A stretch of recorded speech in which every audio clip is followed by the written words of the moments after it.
Okay,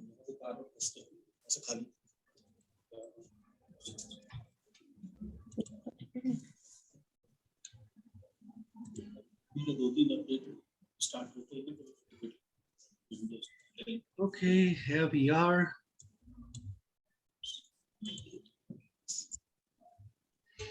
So this is a 2-day course. 15th and 16th will start. Yep, we started at 10 and we'll take a break around 1:15 and gather back at 1:45 or 2 o'clock, depending on where we break at. What we'll cover today is, in over 2 days, you will have history of background, basic theory of mind as per hypnosis. I'll be sharing these PPTs, so you really don't have to jot specifically, and you'll have the material with you. We'll talk about suggestibility and sexuality. We'll talk about laws of suggestibility. We'll talk about concept in hypnosis, some extended applications where you go from that. Sessions and codes of ethics. Yes, it's a very powerful tool. That's why we have ethics in hypnosis. And it's like a knife. How you use it is up to you. You can perform a surgery, you can cut a throat, or you can just slice the bread, whatever suits you. We'll also talk about some common questions and misconceptions. You might have those in mind. We'll also talk about giving suggestions, writing your own scripts, and that would be it. We'll also do some more fun stuff, but I'm not going to tell you about it because as we do, that would happen. So hypnosis started with, of course, in modern times, with a gentleman called Franz Friedrich Anton Mesmer.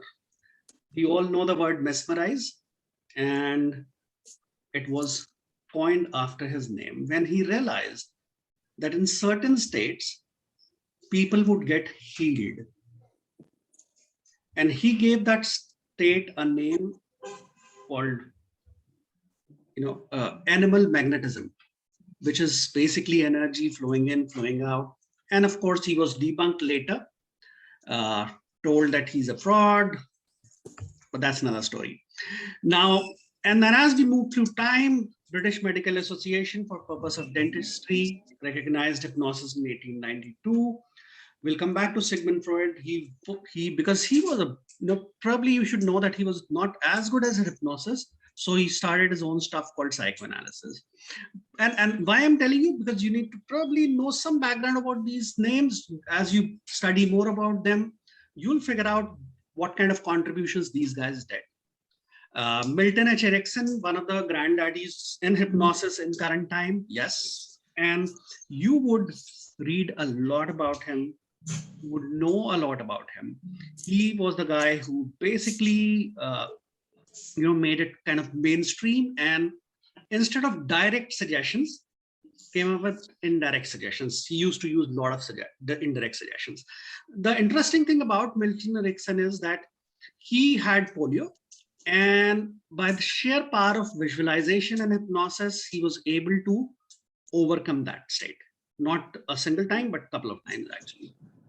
And what he was famous for is that he would go to a person and just talk. And as he would talk to the person would be cured of the disease or whatever the issue the person had. So a lot of people also started, getting fascinated by it. And then there were guys called Richard Bandler and John Grinder. Okay, I should have mentioned both the names. These guys actually did, Richard Bandler and John Grinder studied 3 hypnotists. I remember only 2, Virginia Stir, Milton Erickson, and there was one. Actually, they did 10, but 3 of them were more prominent.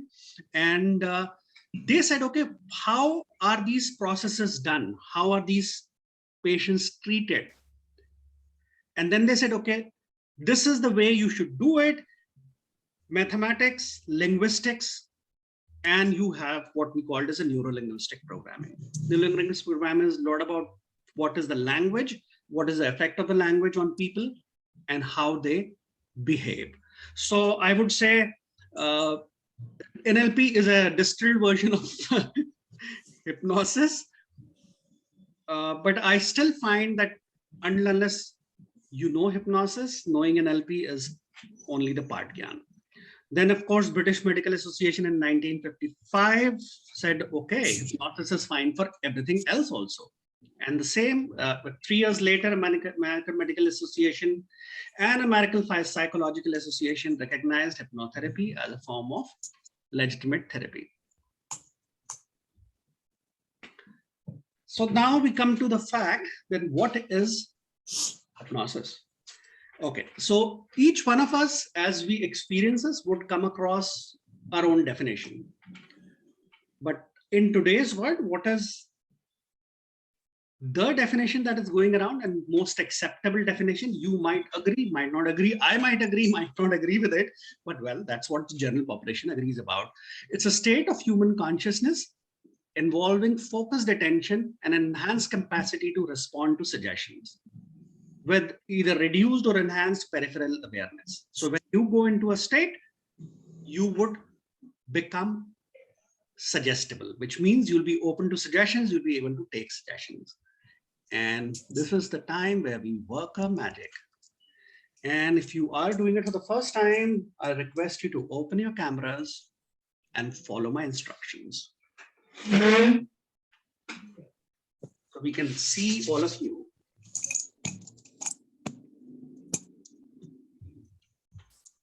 Great.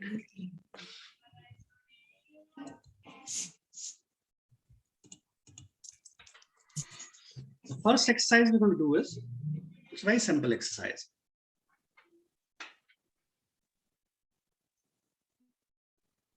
Just take your hands like this.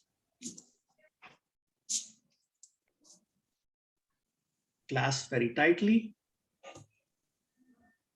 Bend them as if you're praying. And just wait. In a moment, I'll tell you that you should spread your fingers about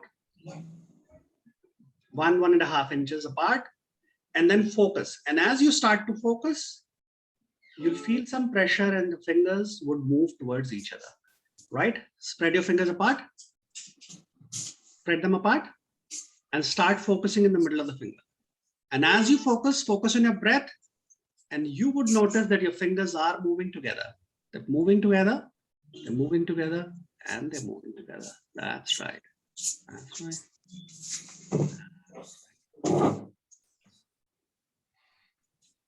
Good. So depending on how quickly or how delayed they moved, we'll come across what we call as suggestibility. So in a state of focused attention, as we talked about, our awareness becomes more and we become open to suggestions. And we'll do another exercise to see this now, as we'll take our hands like this and straight, right straight from here. Great. And all I want to do is focus on the sound of my voice, focus on your breathing, notice how you breathe. And about 8 to 10 inches of difference between both the hands. And now all I want to do is imagine and visualize that both of your hands, the palms, have super attractive magnets, which means they will start to attract each other. So in a moment, not right now, but in a moment, when I say 1, 2, 3, imagine the magnets getting activated and your hands getting attracted with each other. 1, 2, 3, now. Focus on the sound of my voice, focus on your breath, and imagine that the magnets are getting stronger and stronger, stronger and stronger, stronger and stronger. And as the magnet gets stronger and stronger, they would start to move towards each other. And in a moment, not right now, but in a moment, they'll touch. You can also close your eyes and imagine. That would help your imagination in a better way. Your hands are moving together, your hands are moving together. In a moment, they will touch. And as they touch, simply the body to relax. That's right. Your hands would touch in a moment, not right now, but in a moment. That's right. Focus on the sound of my voice, focus on the sound of your breathing. And the difference in temperature and the hands would touch in a while. That's right. That's right. That's right. Sooner or later, they will touch. So don't assess, don't resist. Perfect. Yeah, that's right, Shweta. They're about to meet and they would touch. And as they touch, that's right. That's right. Don't resist, don't assist. Even if you resist, the harder you try, the more difficult it becomes. The harder you try, the more difficult it becomes. And they would touch. That's right. That's right.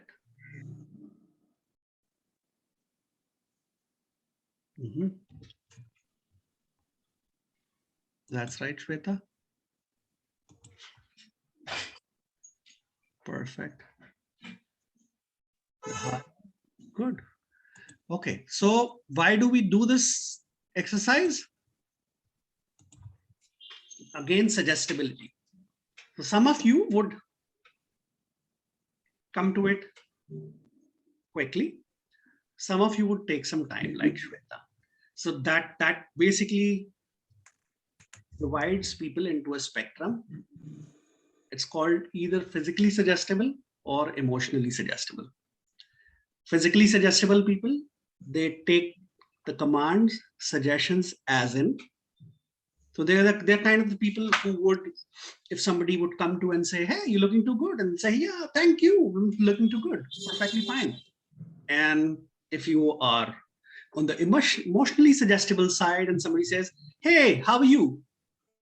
Why this guy is asking in the first place? You're looking good. What the heck? What does he want from me? So you will analyze each and every statement that is coming to you. Not generically, but overall, the more you analyze the statements coming to you, the more emotionally suggestible you are. The more you take the direct suggestions, the more physically suggestible you are. Only difference is that the number of times you have to repeat the suggestions for a physically suggestible person would be lesser, and with an emotionally suggestible person, the number of times you'll have to repeat the suggestion is going to be more. As we come to the laws of suggestibility, we'll understand that repeating the suggestion is one of the laws. The more you repeat, the more it takes effect. Karat karat abhyas ke jadmati hot sujan, something on those lines. The more you repeat, the better it is. Okay. Please repeat this, Payal. What do we need to repeat? Payal, feel free to budget, speak anytime. Just what you were telling about the physical and emotional suggestibility. Okay. So let me go there.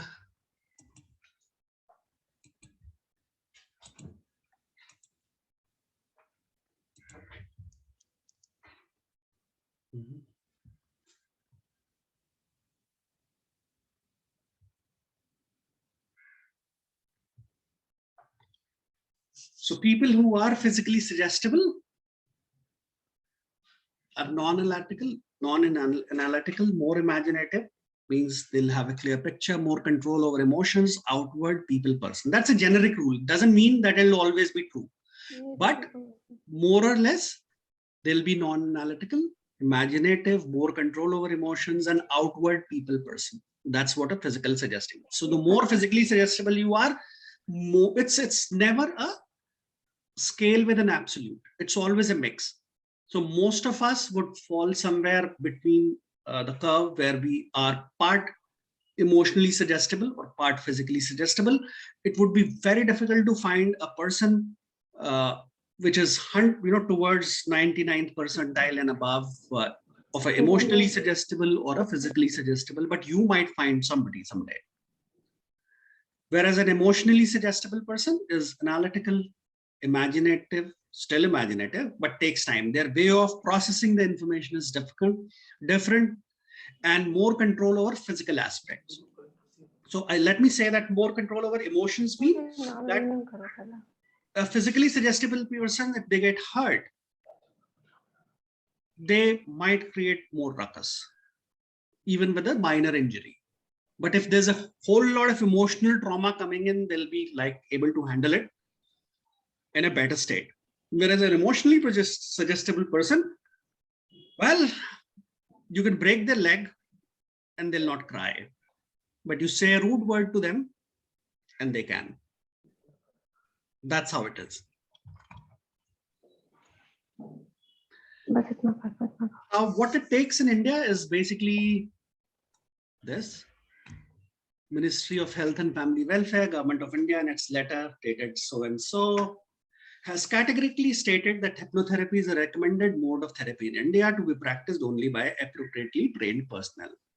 So interesting thing is that it does not say where to get trained, from whom to get trained, how to get trained. All you have to do is appropriately trained, which means you do my 2-day course and you are free to practice it in India. All the modalities are like that. Alternate modalities typically are in that way in India. Great. Any questions about the fingers moving, the hands moving? Experiences you would want to share? How it felt? So initially, while I kept my eyes open, I felt that though I was trying to focus, it was not moving. And the instant that I closed my eyes and just listened to you, it started moving, and I could feel that they were actually moving at a much faster pace.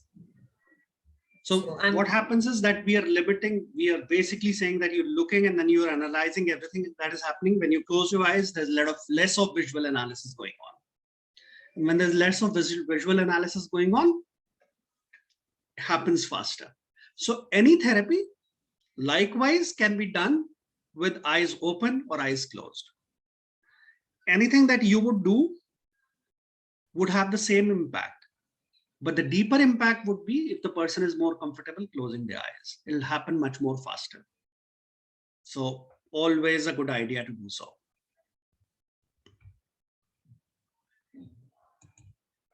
So you all have experienced your first trance state or hypnotic state, where you see, so how easy was it? It was pretty easy. In fact, I resisted. I thought, when I was doing this, I was okay, it should not go, but it just went.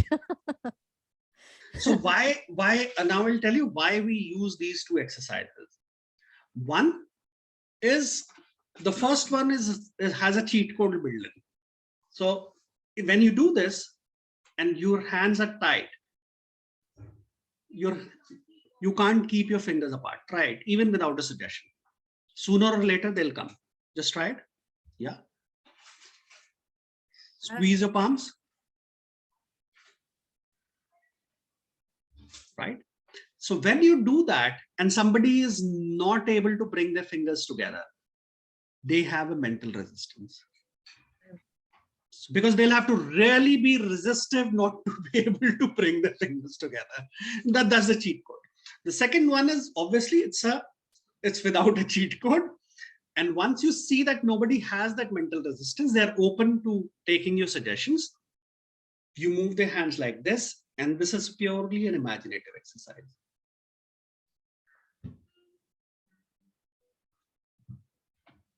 And your hands will meet. The better you imagine, the quicker they would meet. And now we'll need a volunteer to see how you're taking the suggestions. Okay.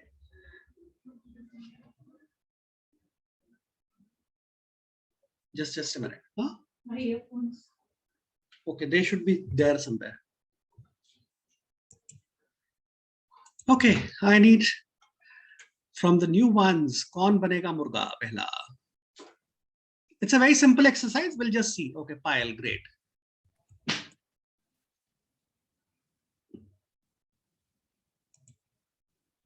Good. Payal, what we're going to do is, I'm going to give you certain suggestions, and all you have to do is follow them. And if you follow these suggestions as I tell them, you'll have a very fine state of relaxation. Ready to relax? Good. That's all, nothing else, right? So what happens is that we all know that we can relax at will, and we can get tense at will. Like if we make a fist, all these muscles are very tense, right? And all I have to do is relax, and then you can see there's no tension here. It's the muscle is under our control.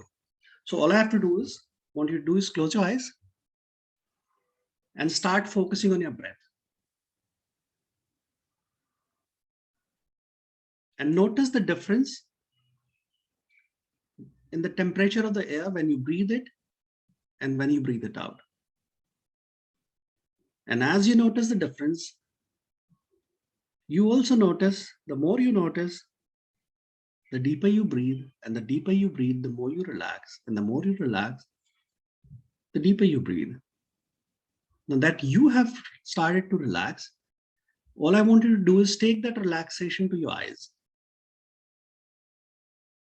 And when you take that relaxation to your eyes, you will be able to relax them to the point where they'll simply, the eyelids will be so heavily relaxed.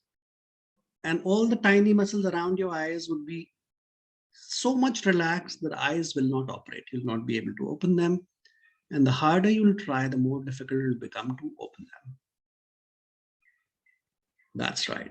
Allow it to happen. It's in your hand. That's right.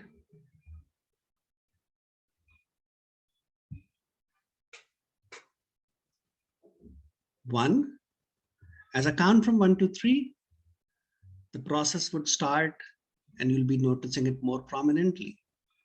1, the eyelids are becoming heavier and heavier, and they become heavy. 2, all the tiny muscles around your eyes are so heavy they'll simply not operate. And 3, they're totally relaxed.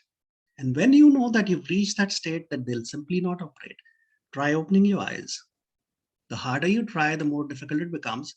Try opening them. And as you try opening them, you realize that you cannot, and then you go into a deeper state of relaxation. That's right. Take a deep breath, stop trying, and relax, and relax, and relax. Now take this relaxation right from your eyes to your head, and from your head down to your toes. Your mind and body relaxing, and you are listening to the sound of my voice, totally going in a deep state of relaxation. And in a moment, not right now, but in a moment, I'll count from 1 to 5, and at 5, you'll open your eyes with a smile in a state of relaxation. And the suggestions that I'm giving you would stay with you. 1, you'll have a great day today. You'll have a great class, and you'll learn everything that is taught. 2, you'll be able to practice, recall, remember everything that you learned during the class. You'll be motivated to practice. 3, whatever you want to achieve, anytime you have a situation and a problem, you'll have 3 or more solutions to that, which you can effectively implement. 4, till your heart beats, till your lungs breathe. You'll always be this confident and more confident that you can do things. And 5, taking your own time, open your eyes with a smile.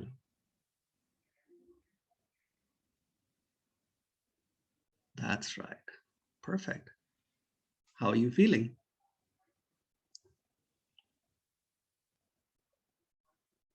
Oh, amazing. So, And the what thing happened? was, we started with the breathing, and when you said actually you can't open your eyes, I actually couldn't open my eyes. I tried hard and hard and hard, and I just couldn't open it.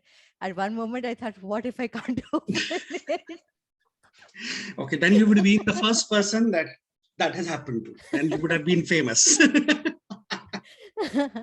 No, but it was, whatever you said, it's given so much peace here. I'm just feeling relaxed and really, really calm and peaceful. I think I haven't felt like this in many, not weeks, many years probably. Perfect. Because, 15 minutes of any hypnotic trance is about 4 hours of a relaxed sleep. Amazing. This is just amazing. Cool. I think you should make everybody practice it. We will. That's the idea. Once we go through it, once we repeat the principles and demonstrate enough, then each one of you will practice. Perfect. It's Thank you so it's a much. hand-on class. You can't get away with saying, okay, I don't want to be part of it. And Thank you that is so why much. we have some of the veterans here. They're going to oversee you. Hi, Sid. Good to see you here. Hi, Saket. How are you, ma'am? Sorry, I'm Oh, all late. good. Okay, then. So how easy or how difficult did it sound?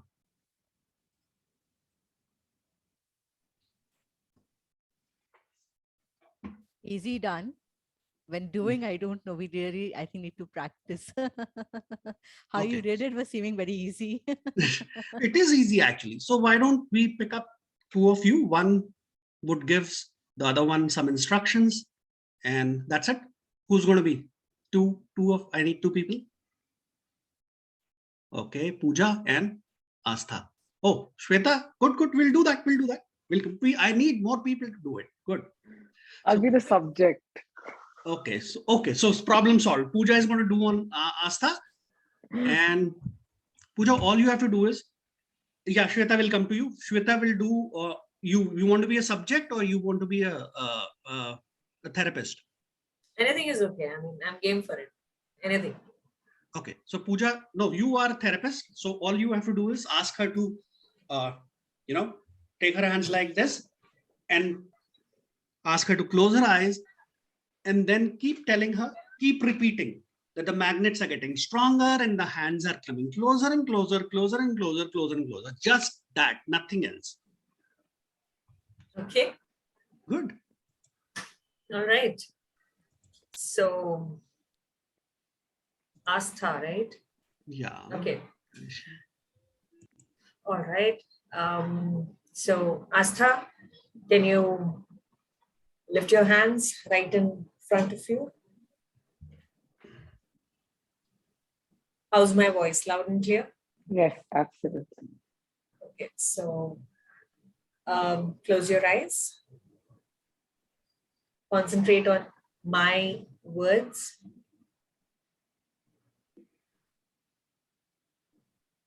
Relax yourself. Focus on your breathing. Inhale. Deeper. Exhale.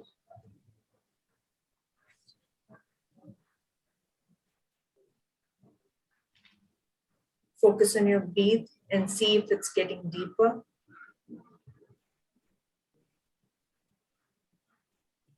Imagine that there are two magnets in your palm.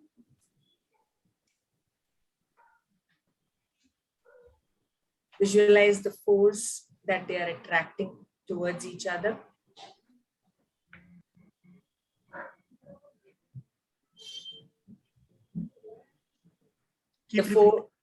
The magnets are attracting each other. While you're doing this, your breath is becoming deeper. The more you You repeat, will see. Yeah, keep repeating faster. Okay. Your hands are moving towards each other. Yes. Faster and firmer. The magnets are pulling each other towards each other. Yes, and all that few more movements and they will be touching each other. Yes, the magnets are moving and you can feel the pressure with which they are pulling each other. And few more seconds and your hands will be touching each other. Your palms are there meant to stick together. And few more movements. And yes, here it is. Your palms are touching each other.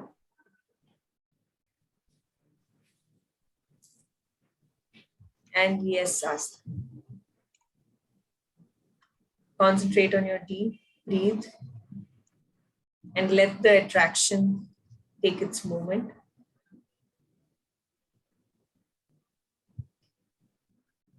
Few more seconds and you cannot resist. And your palms are like two opposite poles of the magnet meant to stick together. Have they touched Asta? Nod your head if they have. Yeah. Okay. And then once you're through, you can give her any suggestion you like. This now she's in a trance state. Give her a suggestion. Give her a suggestion that she'll learn the course and remember everything. So while you are in that state, I want to tell you that you're going to have a wonderful year ahead. All that you learn today is going to be with you now and forever. And once when once you're through with suggestions, just tell her that you'll count from 1 to 5, and at 5 she'll open her eyes. You can simply say that 1, 2, 3, 4, 5. Open your eyes. Okay. So once I count backwards, you'll be back in now. 5, 4, 3, 2, and 1. Open your eyes when you are comfortable.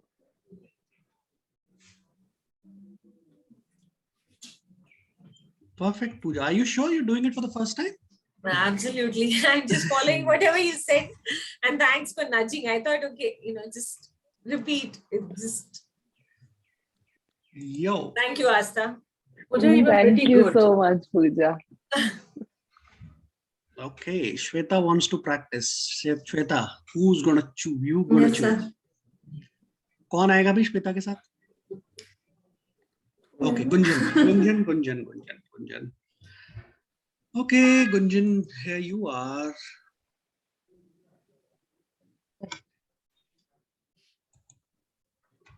And Can I be the Shweta. subject? दोनों बन जाओ, क्या problem है? पहले subject बन जाओ फिर.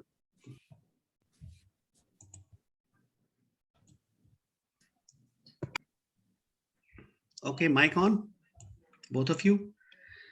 Hanji, kya decide it among yourselves? It's a very simple exercise. Who will do it on whom? Can I try to be the therapist for the? हाँ, please. सबका नंबर आएगा, ऐसा कुछ नहीं है. अभी तो हम पहले पूछ रहे हैं लोगों से प्यार से कि कर लो, उसके बाद डंडे से बोलेंगे कि भाई अब तो तुम्हें करना. Okay, so same exercise, sir? हाँ, same है, ये वाली करा लो. और कुछ कराना है और कुछ करा लो. You can also do one more exercise. I can tell you. Have their hand like this, one hand palm facing upward, other hand palm facing downward, and then tell them that this hand they have so many balloons that it will feel lighter and lighter, lighter and lighter. Or okay, on this hand there are balloons and this would go up, and on this hand there are books and the weights, and this hand is going down. See that? Do that. Okay. So, Gunjan, close your eyes and just focus on your breath. Observe your breath. Inhale and exhale. Observe your breath when you are inhaling, where it is going inside your nostrils, and exhaling. See the difference in temperature. Relax.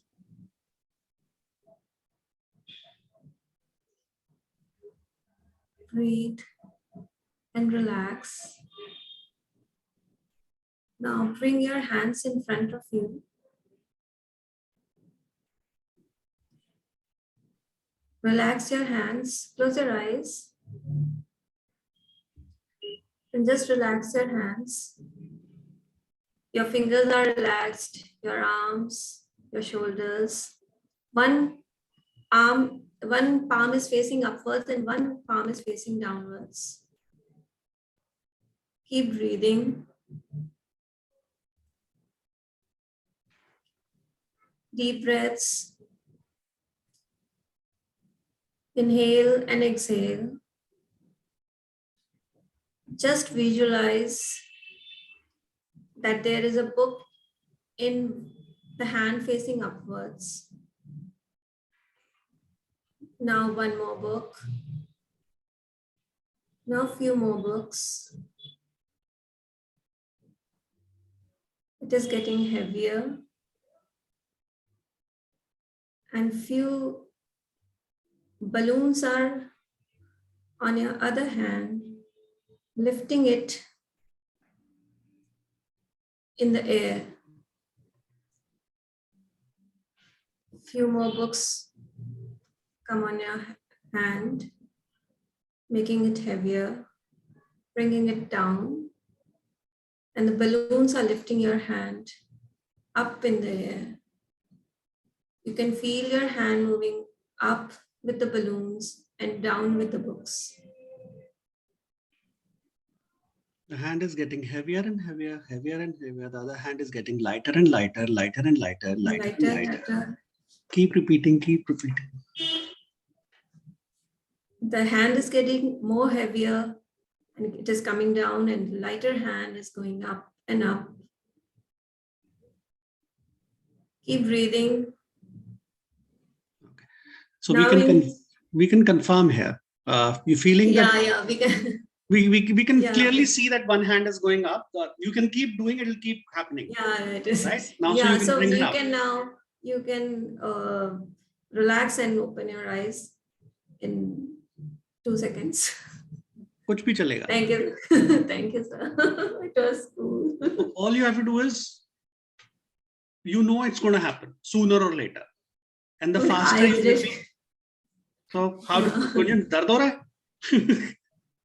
You could feel the weight, It You was could feel the extremely weight? heavy. Oh God. and this hand was getting lighter and lighter. As soon as she placed one book on my hand, this whole side started getting, from shoulder down, started getting really heavy, and then another book, and it kept getting light, and kept hurting more and more, and this one was going up. And then at one point I thought, let me let go the balloons and hold the two books. That was good. I mean, Okay. I think you kept heavy books. Like the first book was. Actually, I'm a lawyer, so every book that I hold is very heavy. So as soon as you So- said book, I saw the Indian Penal Code Yeah, on my yeah. hand. So it was so cool. I was not expecting. It came out instantly that, okay, I should start from bringing one book, then another book. And But it my just, shoulder is really hurting. Like I actually held a lot of books and my hand is very heavy now. So I have Okay, to balance it out. So just close your eyes. Okay. Take a deep breath.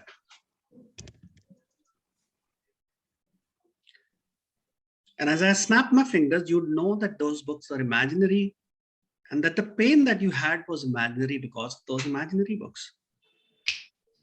And as you know that, all the stiffness from your shoulders is gone. You're feeling perfectly fine. There's no discomfort. That's right. Take a deep breath. And now tell me how you're feeling. oh God. Now I have balloons in both hands. Good. So you want to try one now, Shweta? Gunjan, do it on Shweta. Okay, same one? Anything Or you different? like. What you would like to suggest. Eyes shut, fingers, palms, or anything else. You can even ask them to do a hand like this and then wrap a lot of rubber bands around it, and then they'll all be able to open the hands. Whatever you feel like. Okay. So Shweta, close your eyes. But since we're doing it initially, I think either this one or this one, so that you have a visual confirmation of what is happening. Okay. नहीं तो वो So अभी let's अंदर do- से जैसे Shweta was also feeling it's happening or not happening, it's happening or not happening, but it was happening and we could see. So that's a better one. Shweta, would you like to try the books and balloons? I thought it was really fun. Yeah. I'm So, game for everything today. It's so close your eyes. Deep breath in and exhale. Breathe in again Breathe out and feel your body's getting heavy and relax. Now raise your two hands in front of you straight. Keep one hand facing upwards and keep one hand facing downwards.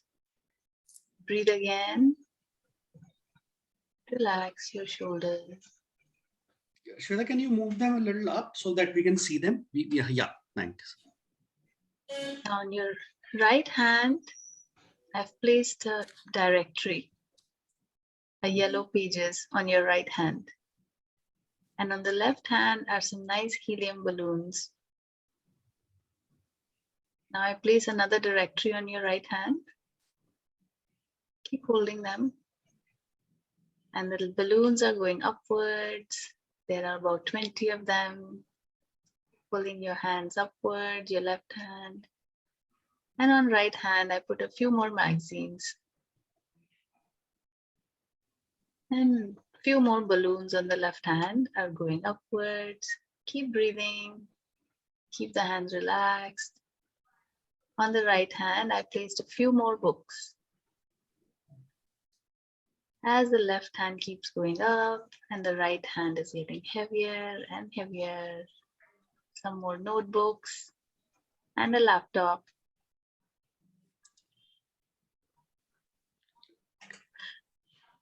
Okay, now Bring you her can up now. relax. Yeah. You can Ask her- relax. Count 1 to 5 and ask her to open her eyes. Keep your hands down, relax. And as I'll count 5, you'll open your eyes. Laptop. 5, 4. I'm sorry. I thought you were doing so well, so I wanted to put something really heavy on it. Oh, the laptop, I was feeling like I have to, balance it. It will fall. But I can damage the laptop or something like that. Okay, good, perfect. So how did it feel? How did it go? Too good. But till laptop, it was comparatively better because she bought magazines in between. So I was feeling, hello, magazines are lighter. I can manage the magazines. But the moment the laptop came, I felt like as if something has come on my hand, which I cannot balance with one hand. So it was, and my mind was like, I can, knowing that there is no laptop, I was feeling like, I know there is no laptop on my hand, but this hand was like, okay, it should not fall. Something was troubling me inside. Which there is a laptop which can get damaged. That was more Maya. Expensive things avoid करनी चाहिए हमेशा. Yeah, Okay, we need 2 more people now. Who's going to do it? Oh, good. Venkateshwari and Anushka. और कोई भी आया था? I wanted to ask something actually. Okay, please ask. What is happening here? You tell me. No, I want to know what is happening here because there are no balloons, no books. So what are we doing here? Are we playing with the brain or what? I mean, what is happening here actually? Please tell us. You are we are working with the subconscious. I'll tell you what is happening, but just enjoy it. So, okay, we have to add who else? We'll do it in a group now. Who else? You are. Add to spotlight. Who else? I can't see all of you together. So please, Pooja. Okay. Anybody else? एक जना और आ जाओ. किसने? Venkateshwari. You have not done it, right? Saket, whenever we need to fill an empty slot, I'm always available for any of the roles. Oh yes. The moment they go through everything, you are. Put on your camera first. Yeah, no. Let me see where am I? There I am. Hello. We see you, Mr. Kullar. Good. So let's say we were doing it 1-to-1 till now. Now what you want to do is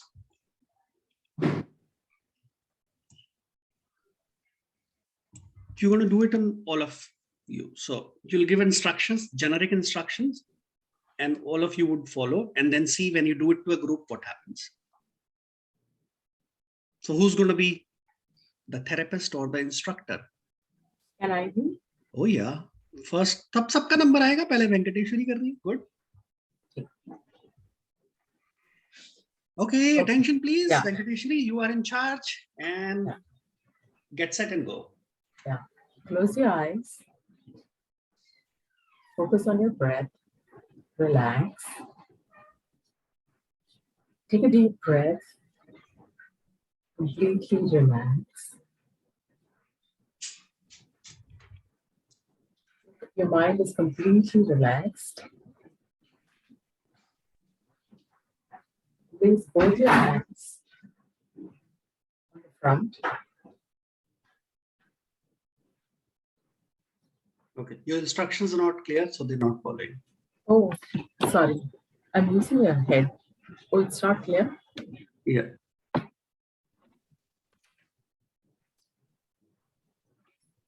Relax. Can you all hear me? Am I loud and clear? Yeah. Just relax. Take a deep breath. You're in a complete relaxed state of mind. Raise both your hands straight.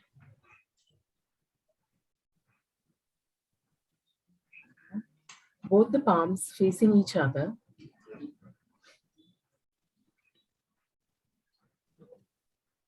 Relax. Take a deep breath. Close your eyes. Keep your eyes closed. Imagine two strong magnets on both the palms attracting each other. Just focus on what I'm saying. The magnets are going to attract both the palms together. And as I speak, they continue to get stronger and stronger. The magnetic pull is going to pull both the palms together in a short time.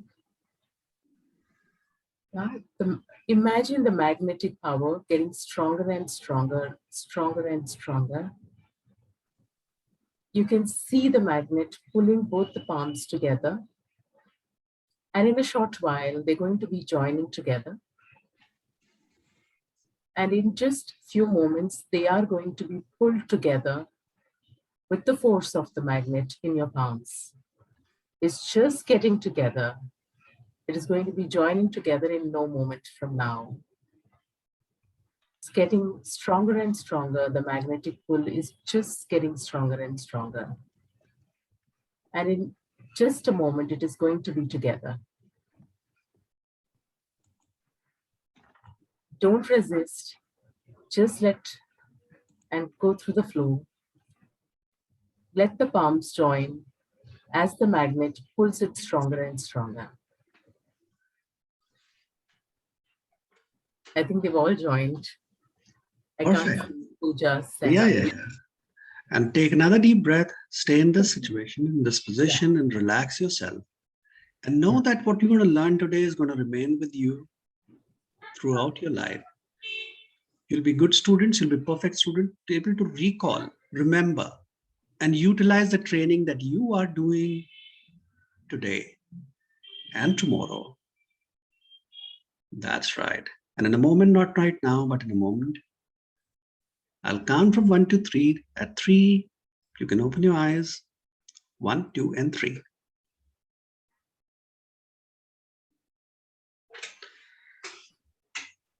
Okay. So it does not matter.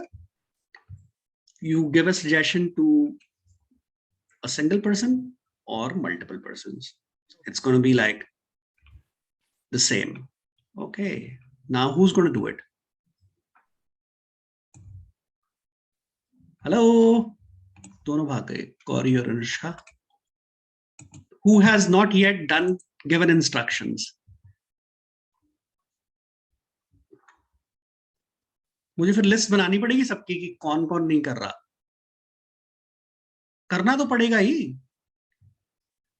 Gauri? Okay, so but then Astha wants to do it. I can see that she's. Okay, I can't see everyone, so that's fine. So Astha ne karna hai, to Astha aa jaye bhi. Kahan hai? Okay, let me add Astha. You are muted, Astha.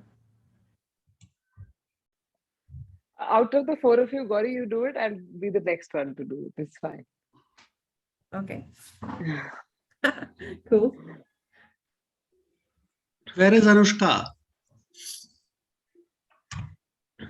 Okay, she's off as of now. So, okay.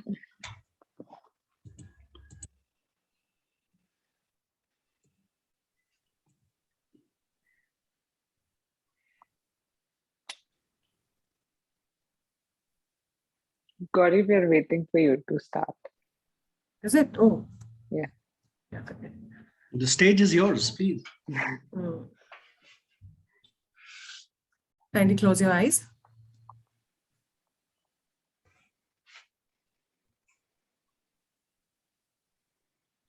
Take deep breath. Just one breath. Exhale. And while you exhale, you are in a deep, relaxed position. Your whole body is relaxed. Your mind is relaxed.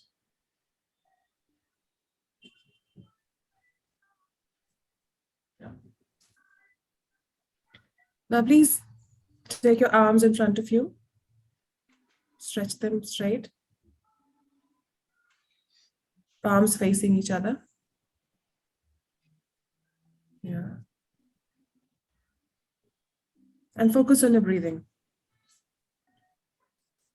See how it is. The temperature while you inhale and while you exhale at the tip of your nostrils. Now imagine two strong magnets in each of your palm. And they're pulling each other stronger towards each other.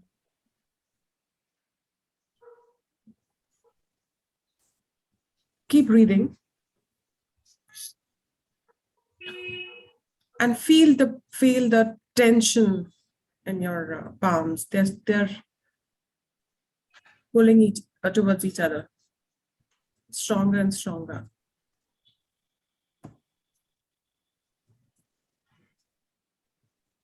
Still pulling, still pulling. In a moment, the palms will touch each other. They're pulling stronger and stronger. The magnetic field is getting stronger and stronger. The pull is stronger. They're pulling towards each other. Your palms are pulling each other.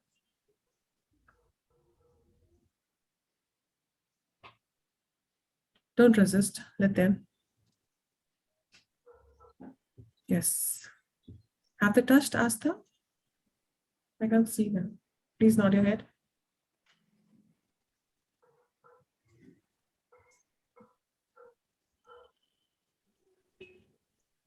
Now in a moment, when I count 3, you'll open your eyes and you'll relax yourself. 1, 2, 3. Thank you. So it would happen every time without fail. Doesn't matter who's giving the instructions. It would happen. It's as simple as that. But how does it happen? एक बार पहले सब कर ले, then we'll talk about how does it happen. Yeah, okay. Till the time, let the mystery remain. Okay, we need some new subjects. I want to do it on someone. You want to do it on someone? Yeah. Okay, here you are.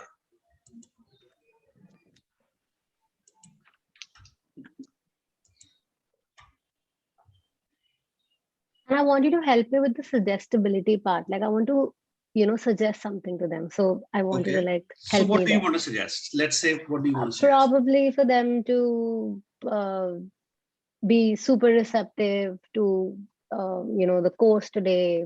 They Say that. learn a lot, something of those sorts. Just say that. That's all. Okay. That they'll be super comfortable in picking up, the Yeah, techniques of the, Just say webinar. that and it'll happen. That's The power of suggestion. But the main thing is to be super concise and very clear in your instruction, right? The more clear you are, Hmm. the better one can process. Okay. So let's say if you say you hands about 8 to 10 inches, then they'll not have like this or this, and Yeah. they'll have it at 8 to 10 inches. And then the more clearly you tell them, and then you can feel something happening between your palms, and they're moving together. And don't define a timeline. Say, Yeah. they're moving together. In a while, it's going to happen, it's going to happen, it's going to happen. It's happening, and it has happened. So that's Okay. Take it. Cool. Okay. so I want to say, Yeah. well, I want to say something. So I did this exercise twice. The first time I could see that it moved. I mean, I could feel that it was moving at a faster pace, and then it slowed down. And similarly, in the second case also, it moved it started to move, and then it stopped at some point, and then I focused back, and then so why would that happen? So our conscious mind keeps kicking in. So Yeah, like even when you were giving the instruction, I could only do it then. Later on, even in the group, I just couldn't. I mean, I don't know whether I'm consciously resisting it now. It's a conscious resistance. Okay. So which is fine. By the end of the day, you'll be open to everybody else. Maybe, yeah, okay. So I think when Pooja gave me the suggestions, my palms were here while they were coming together. So my palms actually felt a resistance that the magnets are further apart and it needs to come closer. You know how it's on the other end of. So it's pretty amazing when you're willing to just wanted to share that experience, like you wanted to come here. Yeah, even I felt so. That's why I thought, I mean, am I the one who's not doing it? Go ahead, do it. Who am I? All Is of it them. on a group? Okay. Everyone. Oh yeah. Okay. Could you all please close your eyes and just take a second to recenter. Bring all your attention to the instruction that I'll be giving you. So your focus is on my words.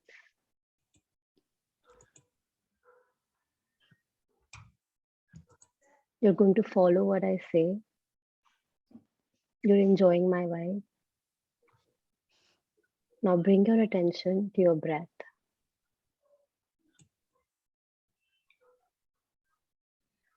Breathe in, breathe out. Just keep your sensation on the tip of your nose and keep feeling the air going inside and the warm air coming outside of your nostrils. Breathe in, breathe out. And you can feel your body relaxed from the head up till your toes. You're totally relaxed. You're letting go of any resistance. Now bring your hands in front of your body. Just put them out straight. Lift them up, put it out straight with your palms facing each other.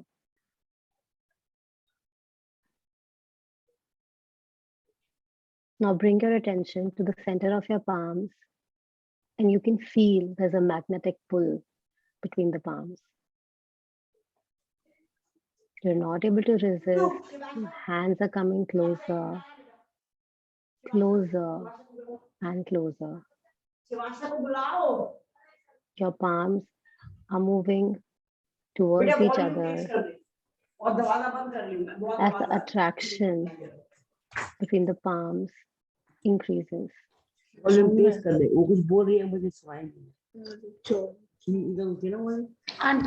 strong force, you're unable to resist it. And your palms are about to join.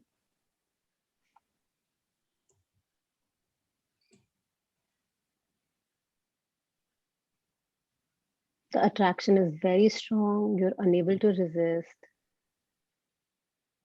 And they're just there, they're about to join. In a few more seconds, your palms have touched each other.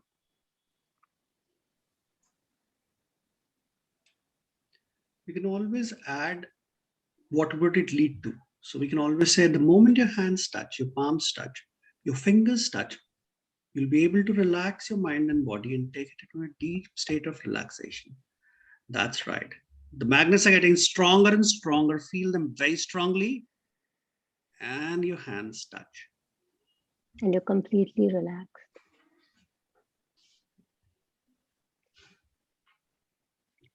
You're feeling calm.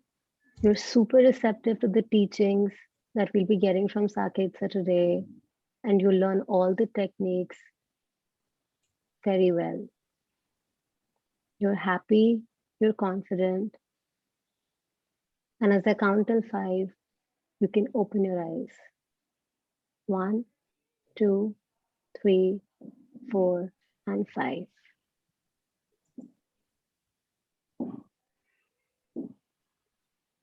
Great. How's everyone feeling?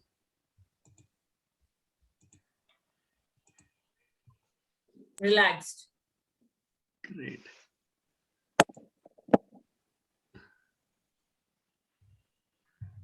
So who else is left? Who has Payal? Yes. I want to instruct. Okay, Payal wants to instruct. And okay.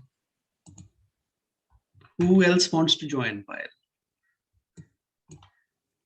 You'll have to say, because when I put somebody in a spotlight, Gauri, add.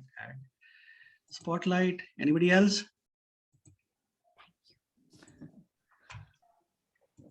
Oh, Suparna ma'am has joined. Suparna, आपको add करूँ मैं?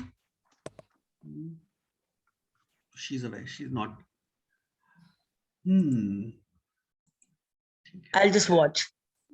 Can you just give me a little? I'm so sorry I got late starting. If you could just give me an idea what happened in the 1 hour, a little bit of an idea. Okay, so we talked about hypnosis, and then we're practicing to take each other in trance, and we're just telling them how simple it is. Just by repeating certain instructions, that would happen. So that's what you're saying. Right. Thanks.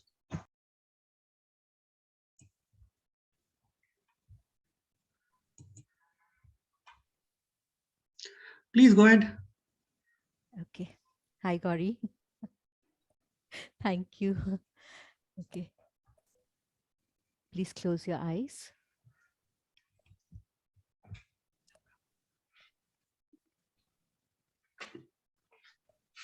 Please close your eyes. Take deep breaths in and out.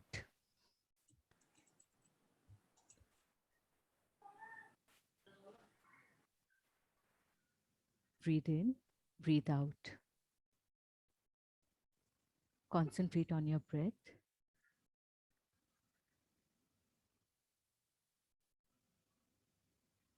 Feel your breath. And put your hands out.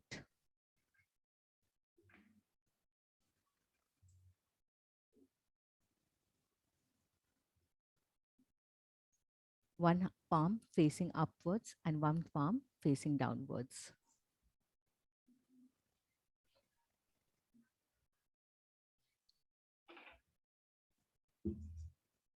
On the palm, which is facing upwards, we are putting few books.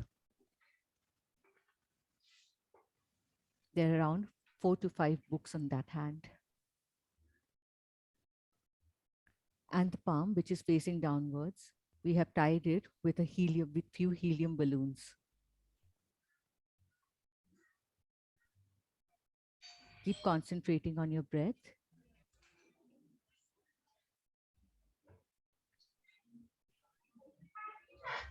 We've put few more books on the palm facing upwards.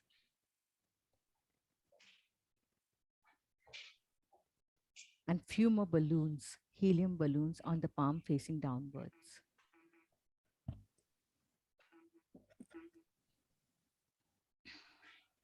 Saket, should I tell something else? No, Like so see, what you have to do is just keep repeating. So now that you've placed the books, so just keep telling Gauri the books are getting heavier and heavier as you hold out. you realize that muscles are tiring and the hand is getting heavier and heavier. On the other hand, the more the hand that gets heavier, the other hand is getting lighter and lighter. And you see the number of balloons is increasing and your hand is feeling lighter and lighter, lighter and lighter. More balloons, lighter hand, the hand is going up, the other hand is going down. Now she's in discomfort, that's right. Let the balloons go, let the books go, drop them. Mhm. And in a moment, You'll reach a from state 1 to of 3, all the physical sensations would go and you'll be perfectly fine. 1, 2, 3. Now you can open your eyes. oh my, I can see she's in discomfort. Yeah, she was in discomfort. So yeah. Still paining? So just close your eyes and look at the point where it's paining. Give it a size, give it a shape, give it some sort of color, and breathe it out. Breathe that energy out. And as you do so, you realize it is moving from that point and coming via your breath. Moving out. Take a big exhale and the pain is gone. Perfect.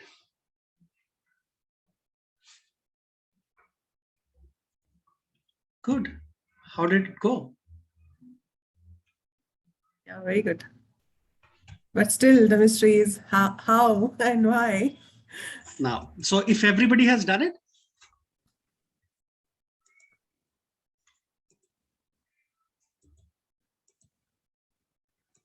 okay. Hello, guys. I'm asking you. Everybody has done it. Gunjan is Venkateshwari has done it. Yes. Anusha. Done Yes. it, done it, done it. Yes, We done. haven't Good, good, good. instructed Saket. Thank you.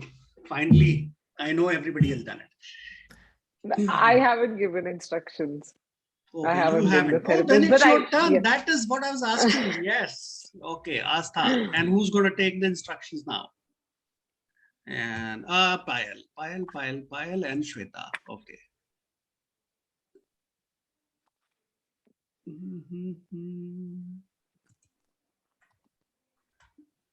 I don't mind too. You'll have to. Who is this? Who said I don't mind? Pooja. Pooja. Oh. Pooja. Yeah, lost. Oh, ये last में कैसे पहुंच गई पूजा तुम? Okay, now Astha is going to give instructions and Hi guys. Just all of you, please close your eyes. And you're going to listen to everything that I say because you want to, and follow the instructions that I give you. I want you to take one deep breath, deepest breath you've taken all day. Please nod your head once you've done it. Now raise both your hands right in front, facing each other. You're aware of the sensation in your hand. Now I want you to imagine two magnets at the palm of your hand, at the palm. They're extremely powerful, very big magnets. Now, as you take one breath in and out, the magnets start becoming even more powerful. Your palms are getting closer. The more you breathe in and out, with every breath, your palms are getting closer and closer. They're almost touching. There is absolutely no resistance. They're just coming closer and closer. The moment your palms come together, you will reach a state of relaxation. You will be happy in this moment. You will have a smile on your face. Your palms are almost there, they're almost touching. Yes, they're almost there, almost touching, and you have a smile on your face. This smile will be with you throughout the day, throughout this day. Your palms are there. The harder you touch them, the happier you will be.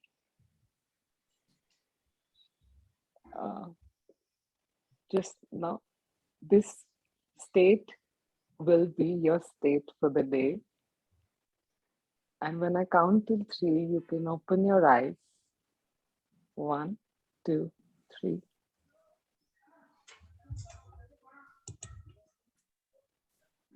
Thank you. Very good. Thank you. Thank you, Cool. guys. So now we have everyone who has done it. Great.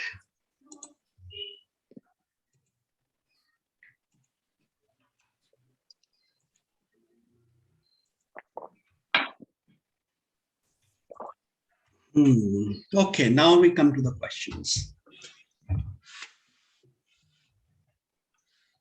And you want to know why this happens, right? More than everybody else, Gauri wants to know why this is happening. What the hell is happening? Why this is happening? There's no book. I still feel the pressure. There's no balloon. The hand still goes up. Yeah. Okay. The pain as well, the discomfort, everything. So which brings us to a very philosophical question. What is real? Because what you experienced, there was no book. You still felt that your hands got heavy. There was no balloons, there were no magnets, and you still experienced everything. So if you go back to our scriptures, everything is just Maya. So you experienced a part of it. But, well, this class is about hypnosis and not about Gita.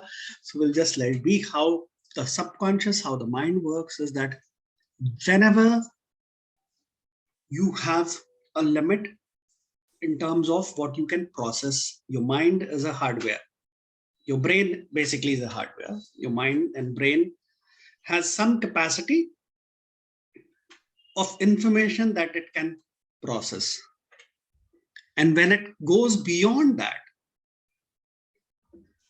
there's in case of a confusion or overwhelmed sensory inputs, the brain says, okay, over to subconscious.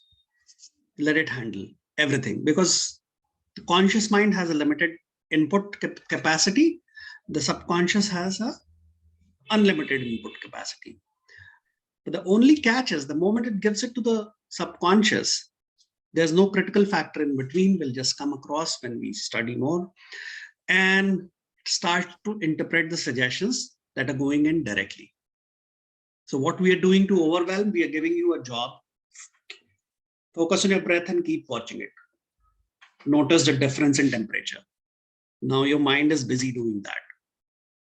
Keep listening to the sound of my voice.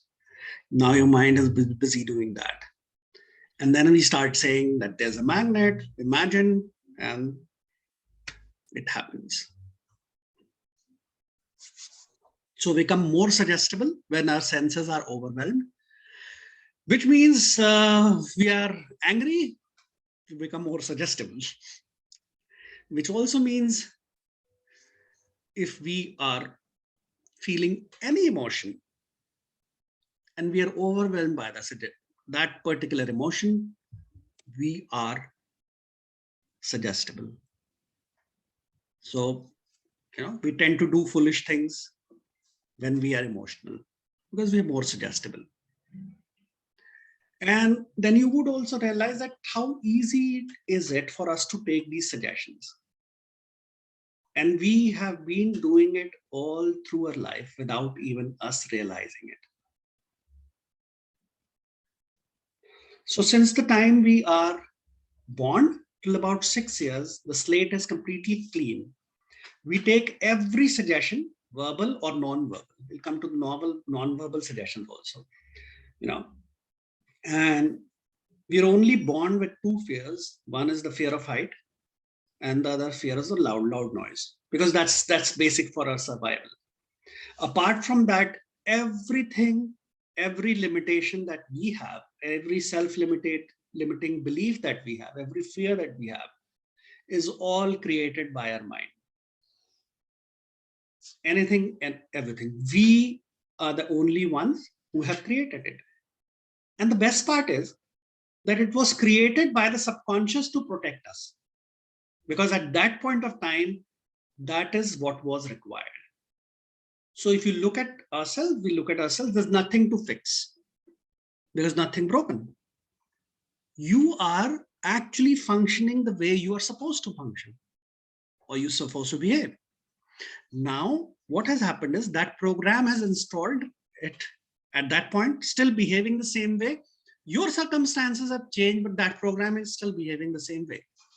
So all you have to do is go down the subconscious, change, and you'll have a change.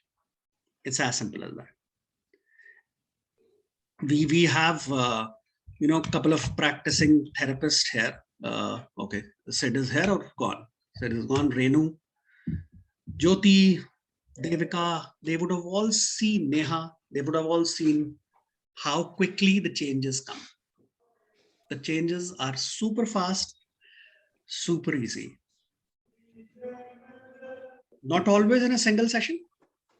The deeper you go down the rabbit hole, you figure out it might take multiple sessions. But 3 sessions, 4 sessions, 5 sessions, maximum 6 sessions, and you would be able to resolve anything and everything. That's how powerful it's going to be. You'll be able to help people while you're talking to them. You don't have to really be in that state, do a formal trance, not really. You know the process. And when you know the process, when you're talking to somebody who's emotional, you know they're suggestible. How would you give a suggestion? How would you make them focus to a point where they hand over their control to the subconscious and bang, give the suggestion, it would happen. So even without taking somebody into a formal trance, you would be able to suggest and make the changes. So I was working with this NGO called Naidisha, and we're working with the kids, class 8 to class 12. And we were told that we would not be calling it hypnosis because, well, hypnosis is a bad thing, or is it? And so we said, okay, fine, fair, no issues. And we went there. We worked with so many of them without ever doing induction. We'll just talk to them. We'll say, close your eyes, focus on your breath, start talking, do the process, and that's it. So you really don't have to tell somebody. You can call it NLP if you want to. You can call it creative visualization if you want to. You can call yourself working with subconscious mind expert if you want to. Call whatever you want to call yourself, as long as you know the principles, how the subconscious works, and we'll come to the principles of suggestions in a while, you would know how to work around. Hope has answered your question, Gauri. Anything else?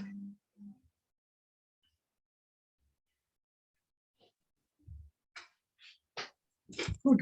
Nothing as of now. Good, class over. Sabne seekh liya hypnosis. Actually, so khatam ho gaya, huh? But there's a lot more to do.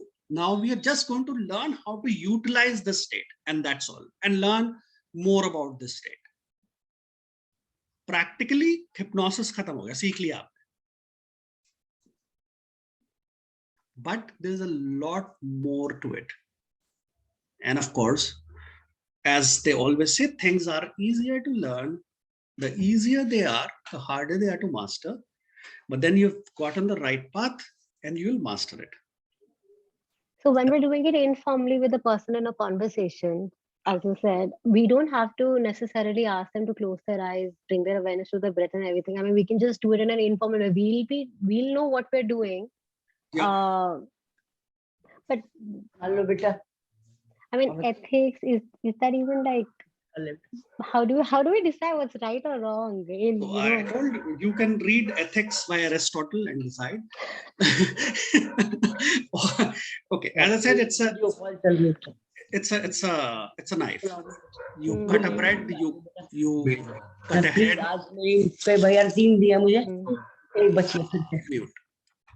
Mute. Okay. Now let's say we do an example, and we do example where we are not going to use a formal induction. Okay, so who wants to get rid, of the emotion that they have with the memory? Okay, Gauri, fastest hand first. So everybody will get to work with. So don't worry. Right. So you have unpleasant memory and an associated with. Take your right hand. Look at it like this. No, palm. Look at your palm. Look at the palm of your. Okay, I'll have to add myself also so that people can see what I'm doing.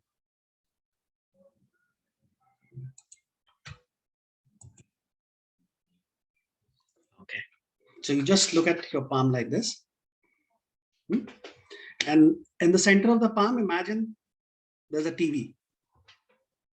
And in that TV, you're looking at that memory happening again.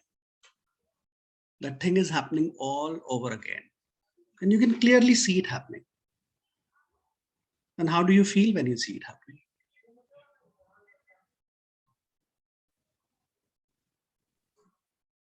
Unpleasant. Okay. I just want to take the other hand.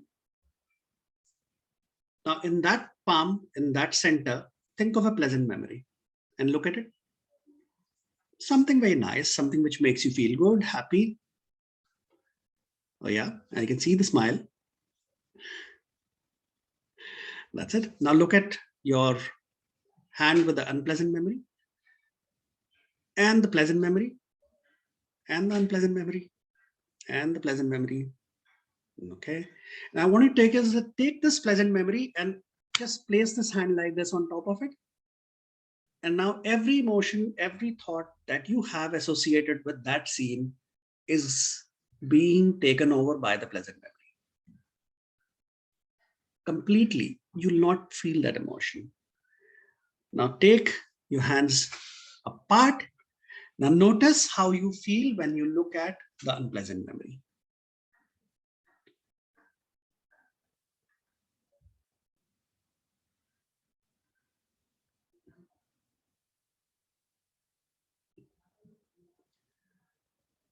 The harder you try to bring that unpleasant memory out, you feel no emotion.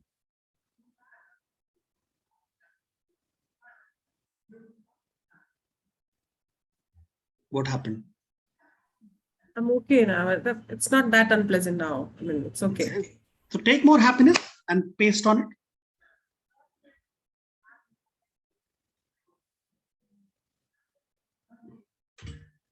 And now look at it.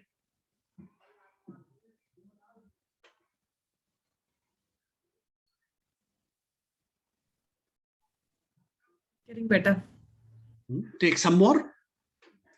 You have the choice, as happy as you want to be.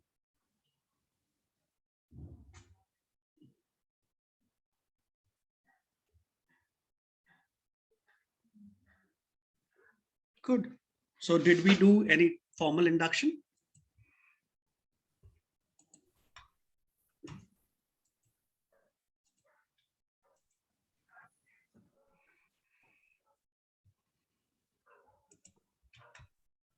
There was no need, but we could have done it via a formal induction, or we could decide not to do a formal induction. If we use a formal induction, the more deep you are, the better it is. Otherwise, not really needed. And there is a possibility that someone may resist this. Like when we're... So the best part, doing it as a therapist, people are coming there to make a change. So all you have to do, make sure that they have not been sent by somebody. Like if a person comes in to gives in alcohol or smoke, have they been sent by the family or they have decided? Willingness. Yeah. If they don't want to stop smoking, nobody can. Yeah. And if they don't want to take therapy, there's a gun to their head and then they've come, well, no point. But if they are willing to make the change, go ahead, do it, and you'll do it.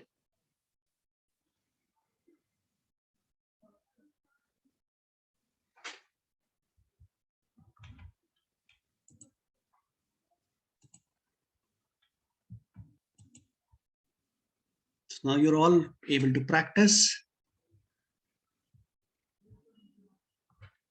So basically, your mind is consisting of everything that we see here.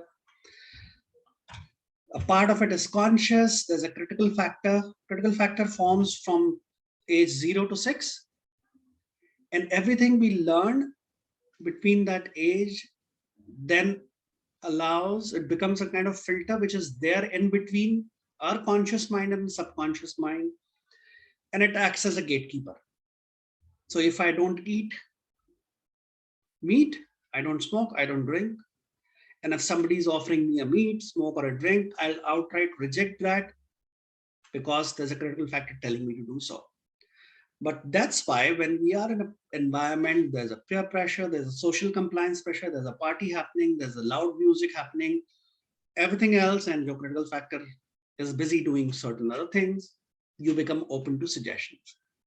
We all see this world through our belief systems. And we need to know what belief system we operate in. So we have a reality, we see our reality through our belief system. What we believe becomes true. We have seen the example. When we believe there's a magnet, our hands come together. And perceptions and distortions, everything that we learn creates a perception and distortion in our views and our worldview. And why we're talking about it is when you start doing therapist, you'll have to keep your belief systems out somewhere. You don't want to go with your belief systems and work on your client. You want to go with your perceptions and distortions and work with your client. All you want to do is take your skill sets with you. So when the part what we call induction is where you're taking somebody into trance. So induction could be a normal induction, could be a rapid induction, could be a waking induction, and for analytical people.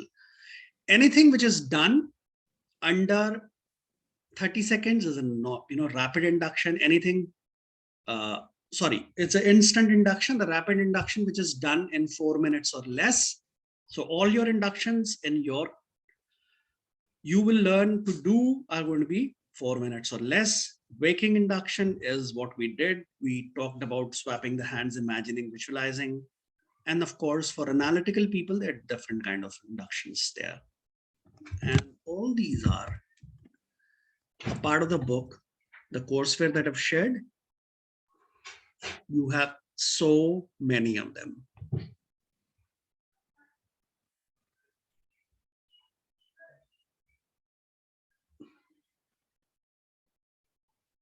A deepener is something that you give after induction. So you deepen the trance.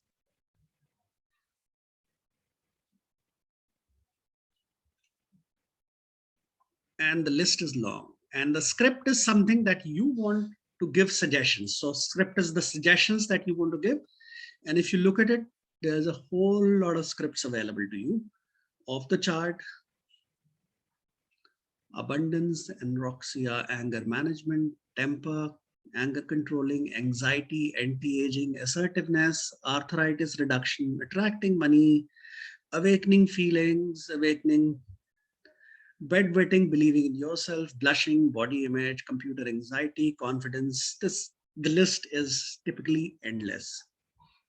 At the end of the second day, we'll also get into the metaphysical part of it. So we'll talk about Buddha nature, chakra alignment, communicating with spirit, contacting spirits, if you are up to it. So what our mind believes, we can achieve. That's what we're going to do. Yes, Shweta, you have a question, I think. Yes, sir. So it is regarding some problems which I have faced with my clients, especially when there is a drug addiction. So as you said that if a person doesn't want to quit something, what I have observed that if it is alcohol or smoking, so they know that it is wrong, but I am habituated, I cannot leave or something like this. But in case of drug addiction, they have all the justification that it is medicine and this is that and this is that. And, I'm living the true life. You people are living fake life. This is exactly the right experience. So what I feel the belief system is quite strong that what we are doing is the right thing. So no point of changing something. So it can't be addressed. I mean, what my question is, if this is the situation, can't we help that person in any way? Why would you want to change somebody who doesn't want to change? I don't want to change. Obviously, their parents are bothered about exactly, and that person is not. Yeah. So they can go to any doctor in the world, any healer in the world, and nothing will happen.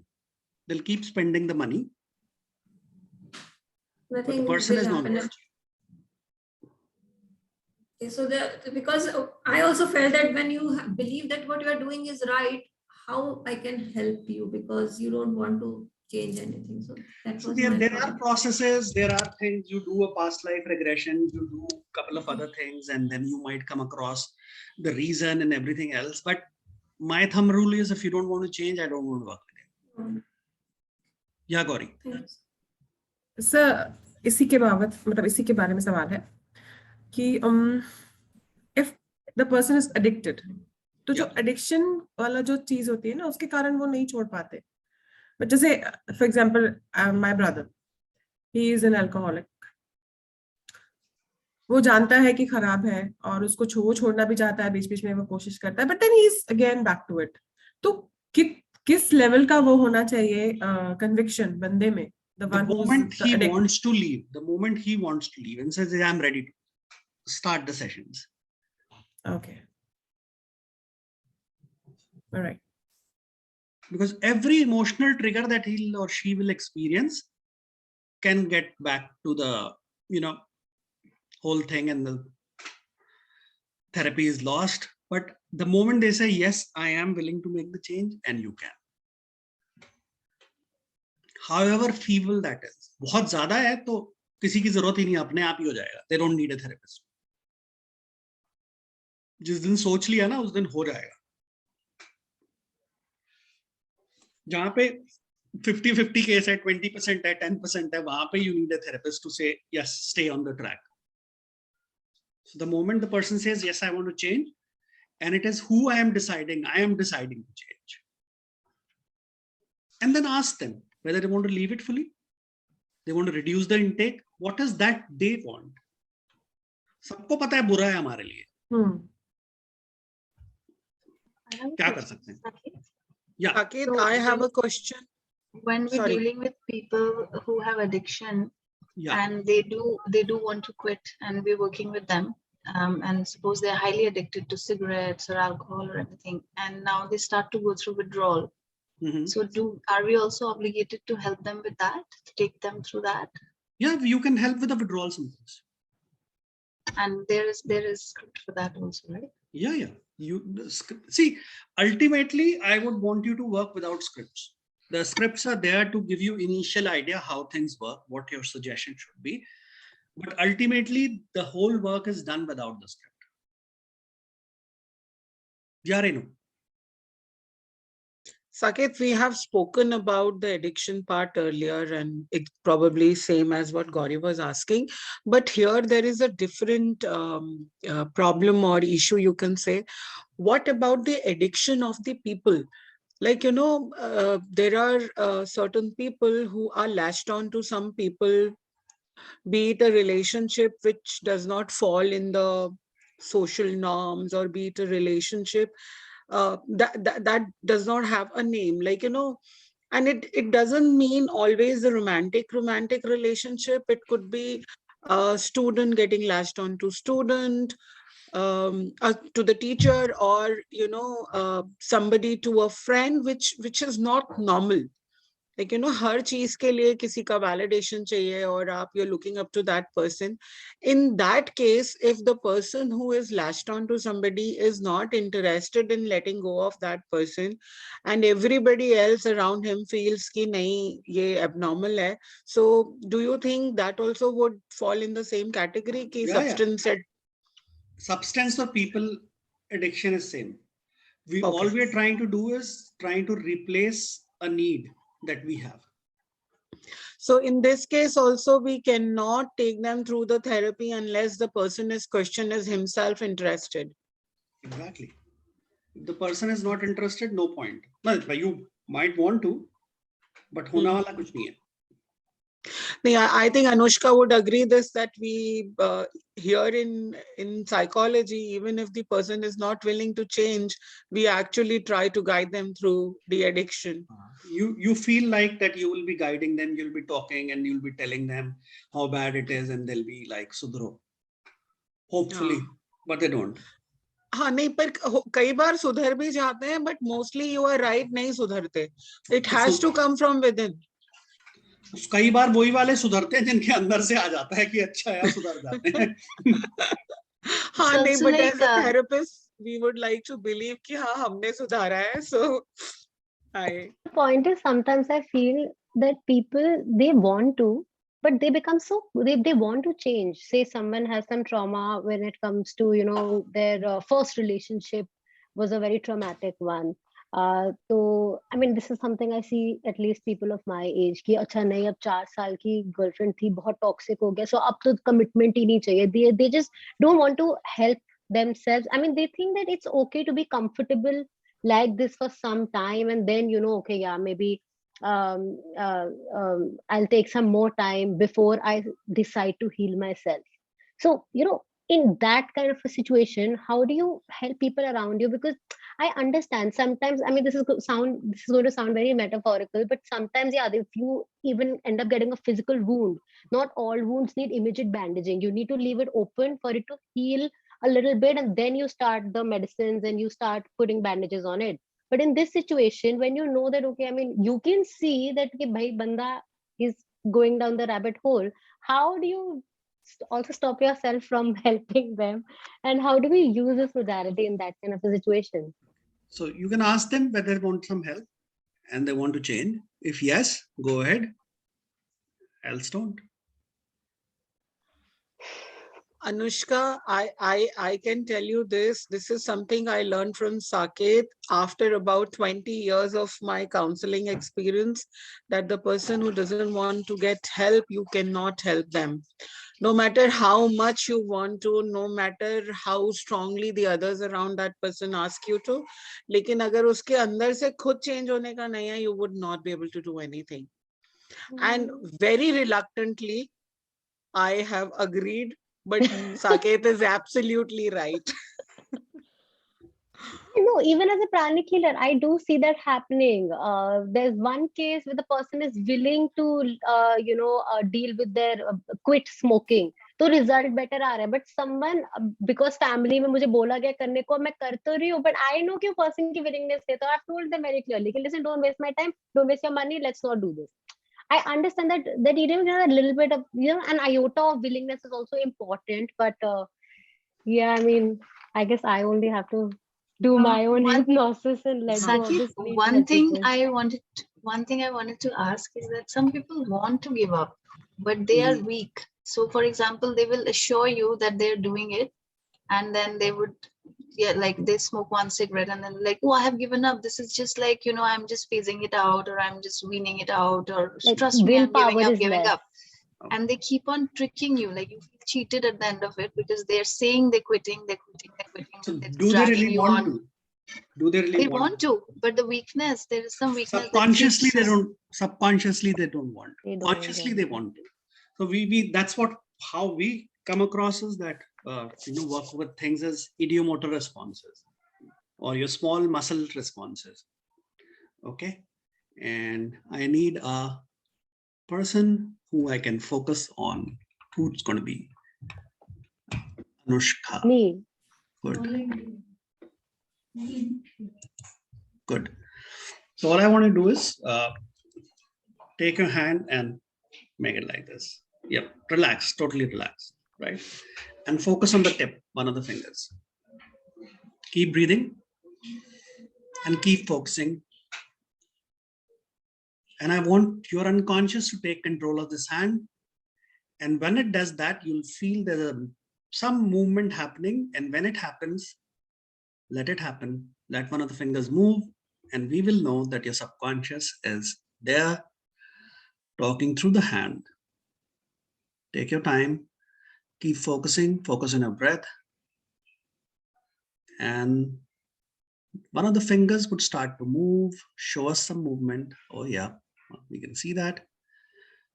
I hope you're not doing it, right? Perfect.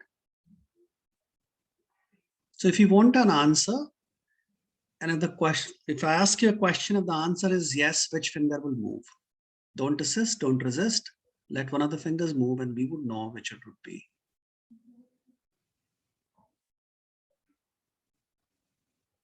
Keep focusing.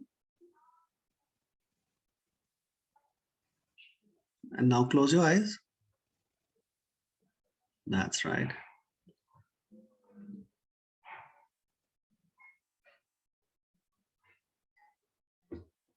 So what we have done is we simply created a trance state. Her hand is now hanging all by itself without any support. And now I can start giving her suggestions. Any suggestion I want. And as long as she's willing to accept that suggestion,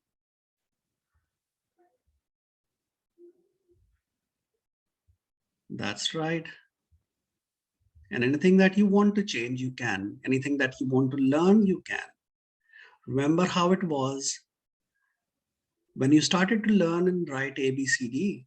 It was first very difficult to draw the formations. And then you started forming them. There was some confusion in WM, BD. And very quickly you were able to form words, sentences, and now you even write paragraphs with it. That's right. That's right. And same way you'll be learning hypnosis very quickly, joining all the parts, joining all the individual things. And very soon you'll be forming the sentences equivalent in hypnosis and you'll be a master at it. That's right. And in a moment, not right now, but in a moment, I'll count from 1 to 3. And at 3, taking your own time, open your eyes. 1, 2, and 3.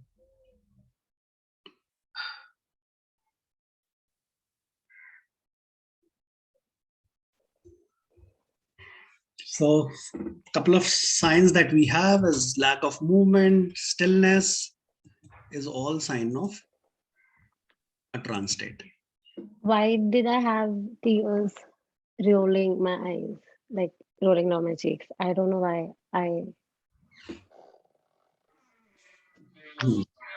What is happening when you say rolling on the? I had tears. Okay, yeah. That's okay. So one of the few things that you would come across when doing hypnosis is loads of tears without emotions also.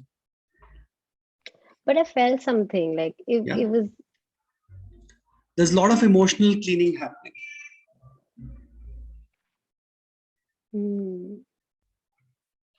Okay. I'll just have to, I don't know. We could make out that, you were going through some emotion thing. It was very obvious on your face.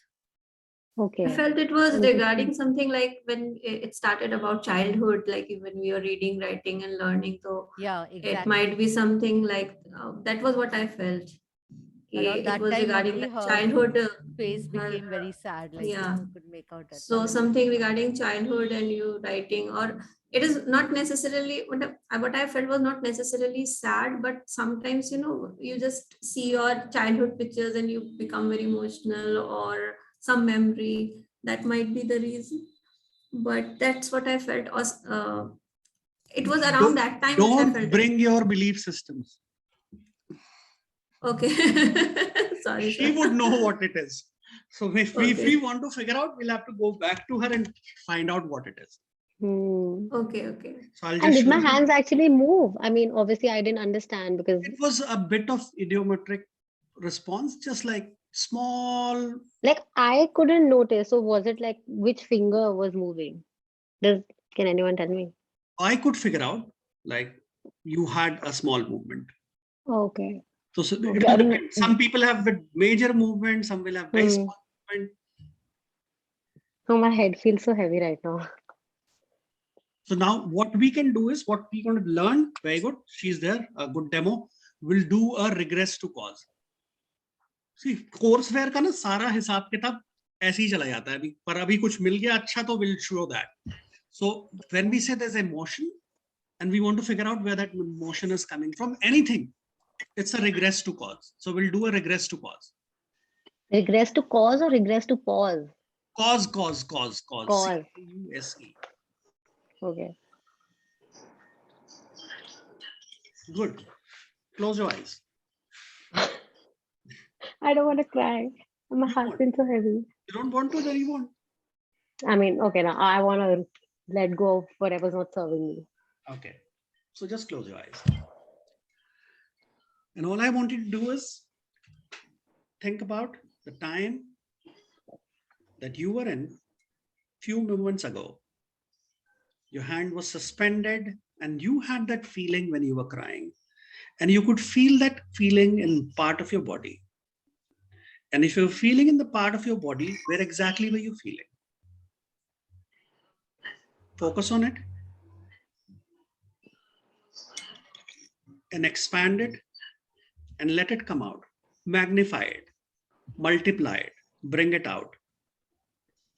On a scale of 1 to 10, if 1 is the least and 10 is the most, move it to the 10, let the catharsis happen. Let the emotions come out. That's right. Let it come out. Doesn't matter. Perfect. You're doing so good. And as you connect to that motion, you connect to that emotion, you know, you can actually go back to the point where it first encountered it. So I want you to take a deep breath. And in a moment, not right now, but in a moment, I'll count from 3 to 1. And when I'll reach 1, you'll find yourself in the same point in time where you felt and experienced this emotion for the very first time now. 3, 2, and 1. The first thought that comes to your mind, find yourself in that situation. Where are you? What are you doing? And why are you feeling this emotion? If you don't want to tell us, that's perfectly fine. There's no need to tell us. But are you in a place where you can see why that is happening? Nod your head if you can. Okay, but you can feel the emotion. So where exactly in your body are you feeling? I want you to give it a size and a shape and a color. And what color is it? Red. And what I want to do is take your dominant hand, take that red color out, scoop it out and put it in the left hand. And keep scooping it out till all the red is out.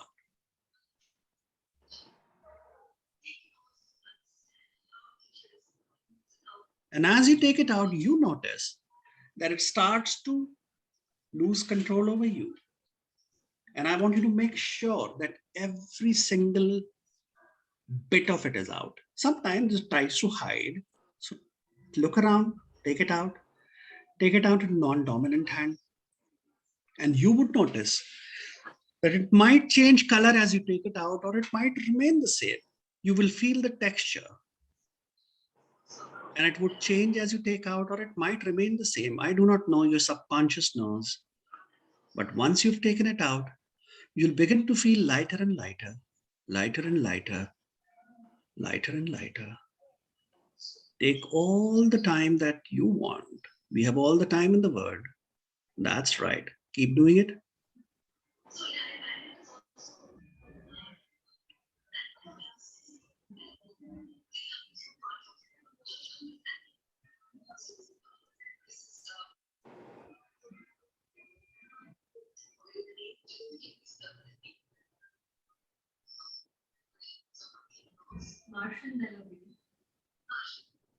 That's right. Perfect.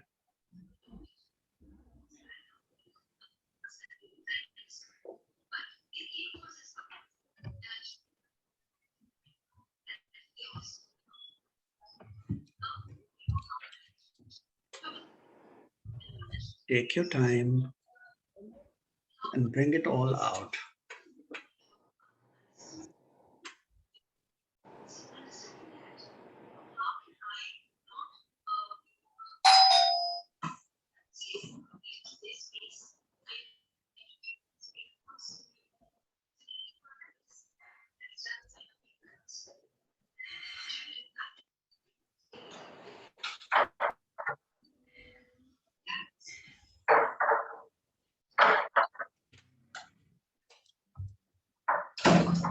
That's right. Happening faster and faster. That's right. Everything moving out. And soon there'll be nothing that you need to take out. That whole red thing would be in your hand.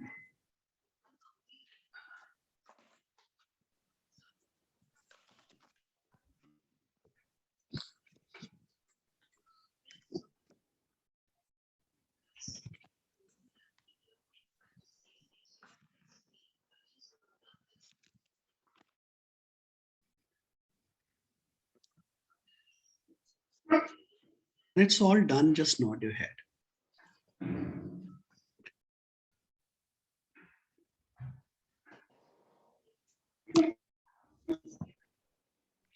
And I just want you to hold that red with both the hands and see what's the size.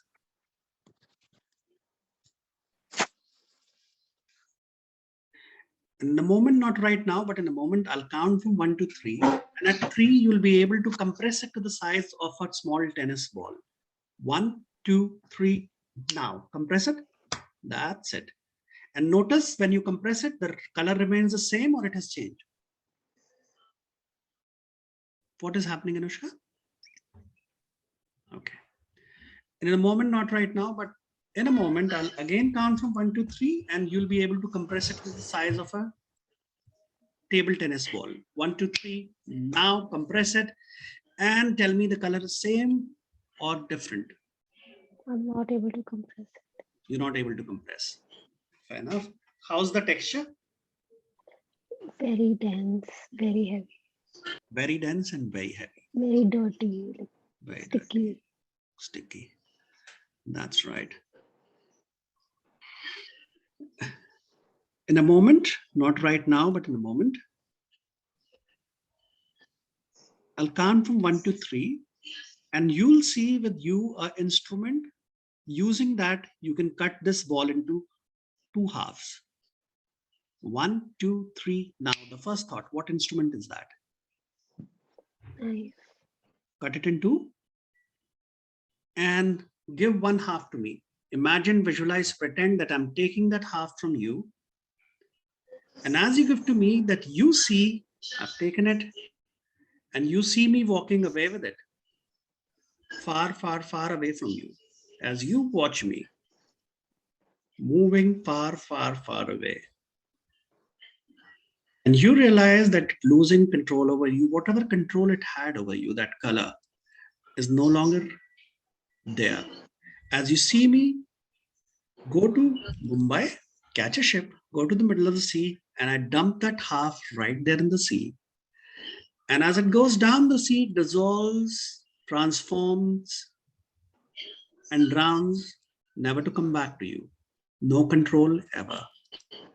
That's right. And the moment, not right now, but in the moment, I'll again count 1, 2, 3. And again, you'll be dividing it in 2 parts and give 1 part to me. 1, 2, 3. Now, whatever remains with you, cut it in half. Yep, give me 1 half. And then you see me taking it away from you. And as I take it away from you, far, far, far away, it loses whatever little control it had over you. And then you see me taking it far away, right in the middle of sea, and dropping it in the sea, where it transforms, dissolves, and never to come back to you, losing every touch that it had with you. And for the one last time, as I come to you and count 1, 2, 3, you will give the last remaining piece to me. 1, 2, 3. Now give that piece to me. And you see me taking it away. And as you see me taking it away, you realize there's nothing left. That's right. And take a deep breath. Nod your head, and then you watch me take it right in the middle of the sea and dump it down there. And nothing now remains that controls you, that affects you. You're totally free of it. Whatever it was, the emotion no longer troubles you, no longer bothers you. It's no longer inside you. It's dissolved. It's out of you. And whatever change it would bring, now that you are no longer controlled by it, is going to be a positive change. That's right. And as it leaves you forever, you feel so nice. You feel so happy about it. That's right. Feeling good, feeling happy. And if there's one thing in life that you want right now, what would that be? Give that thing a color. And imagine that you are surrounded by mist of the same color. And when you find yourself surrounded by the mist of the same color, you breathe in the color and it starts to fill your lungs. And from your lungs, it moves down to each and every part of your body. Every cell, every organ is now filled with the thing that you want. And you have it now inside you. Your skin cells are breathing it and you're feeling good about it. You're feeling joyous about it. The emotion that you have associated, the positive emotion that you have associated with, let it fill and you hold on to it. And then when you hold on to it, you magnify it, you amplify it, you make it 10 times, 20 times. And why even bother with just 20 times? Makes it 100 times and 1,000 times stronger. Deep inside you, it's yours. You will have it because you want it the way you want it, because you deserve it. That's right. That's right. Perfect. And in a moment, not right now, in a moment, I'll count from 3 to 1. At 1, open your eyes, knowing fully well that whatever was has lost complete control over you. 3, till your heart beats, till lungs breathe, it's not going to come back to you and you'll always be free of it. 2, what you want and what you've taken is going to stay with you forever and ever. And 1, feeling wonderful about it, you can open your eyes as and when you want.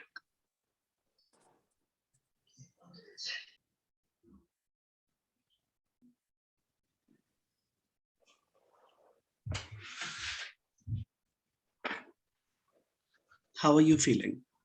Oh, so light in my body right now. My chest was very heavy when we started this session, and I mean, this entire thing. Yeah, so relaxed. So basically, regress to cause would take you to origin of the emotions. You might have a block, you could not see it, that's fine. But the point is that we have to desensitize, disassociate, and we did that. So I couldn't see it, I could feel it, and there was this one character that kept coming. Like I had a feeling that it had something to do with that character, but maybe because I knew too many people are watching me or something, I was being conscious. Exactly. Yeah. So I just, and I felt like I wasn't very comfortable in being that vulnerable. So maybe, I don't know, like that's what I felt. And also, I don't know, just So whenever we are doing group therapy, yes, that happens, that you are aware of all the people around. But on a one-to-one session, you would have a different experience. In a group session, you'll have a different experience. But there is a possibility that if we do it again, say in private, that I would be able to identify and go to that instance. You'll be able where to it happened. identify and go back, but it would be of no use because you've already let go of that feeling. Okay. Wow. Interesting. Okay, great. Cool. Any questions? Yeah, Shweta.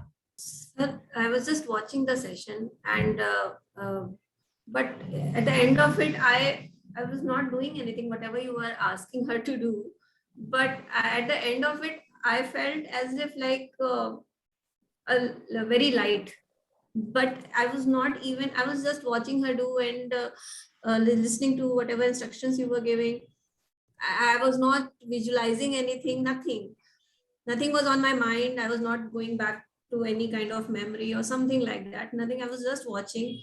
But suddenly I felt like I'm feeling very light of some emotion or something, like something, I don't know what, but it Good can that- happen if it's Yeah, good that you asked. We are all in a trance state.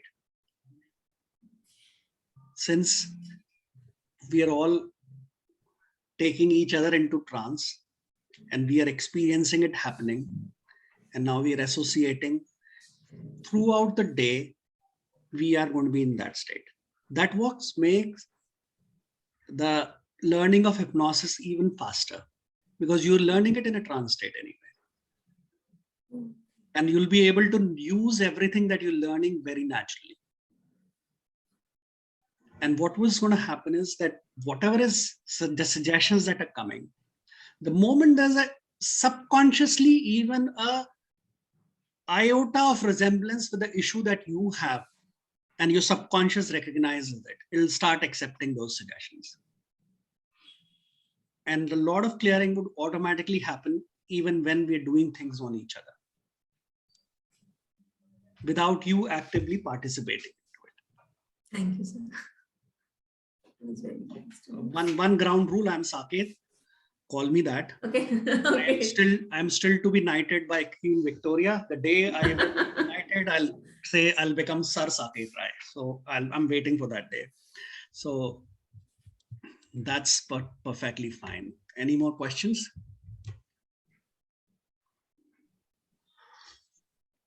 As you said, we are in a trance state. I slept well. I was too excited, but now I'm so relaxed that I'm feeling sleepy. Okay, so one of the byproducts of trance is a state of relaxation, sleep, but you can actually, just come to, okay, so just do this. Look at your finger. And the moment you bring it back and touch between your brows, you'll be perfectly alert, as alert as you want to be. That's right. That's right.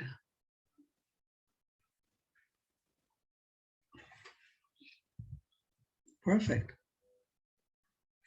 Take the suggestion, implement it.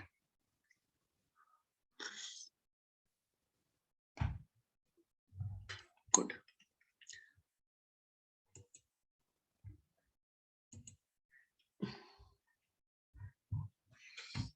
Okay, some more theory, then we'll go to how do we put somebody in a trance? Attention is very important. If they're attentive to you, they're listening, they're focusing on you, you simply bypass the critical factor by giving them inputs. And the moment you bypass the critical factor, they become open to suggestions or in trance. It's a simple process. And that's what we've been doing the whole day till now. What we do is, how we super fast this process is a yes set, pace and lead, and truism. These are 3 things that we'll work on throughout the day. Language patterns.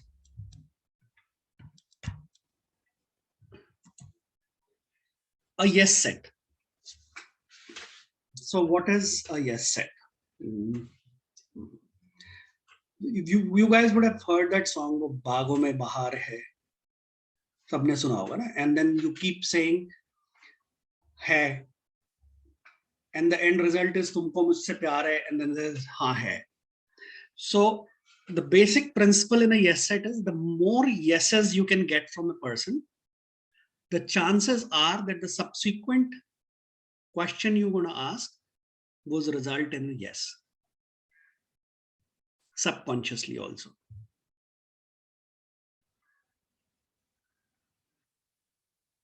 Interesting. Salespeople do that all the time. Is your name Shweta? You're here to attend my class. 2 yeses, right? You're sitting on a chair. Yes. And you're wearing headphones. Yes. You'll have a wonderful day and you'll be able to do my higher courses. Yes. See, I gave you a suggestion. You're going to buy. This reminds me of the Punjabi Gidda, when ladies say something and a group keeps saying, Hanji, Hanji, Hanji. So you go to motivational talks, and what happens? They'll say, everybody stand up. First, yes. Now, will you say, you can do it? We can, and we are in that state. We are in a yes state. We are accepting everything that guy is saying. And then uske baad wo koi bhi gyan dega, we'll accept it. Now, suggestions are so powerful. How many of you are aware of Nirmal Baba?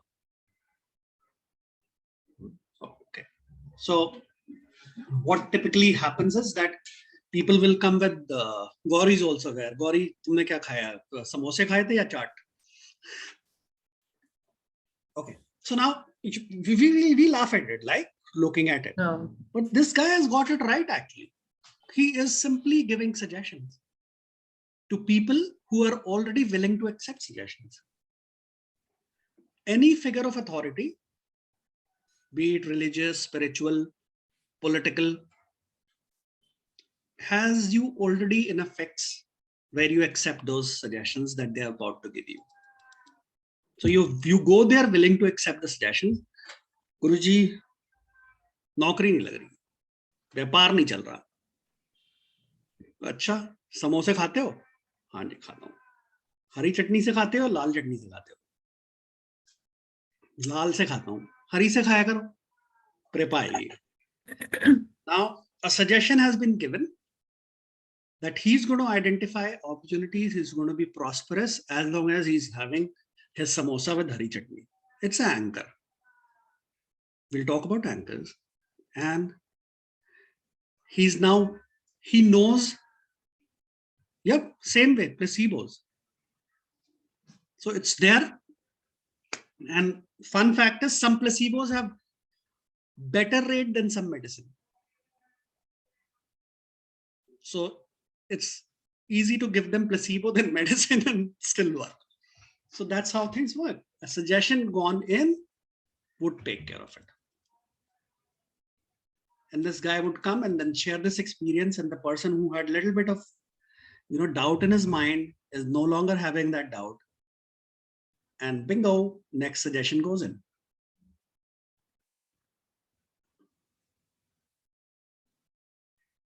So at this point, I'll just show you some of the things that are possible.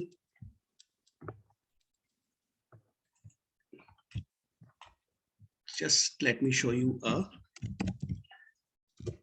2 clips.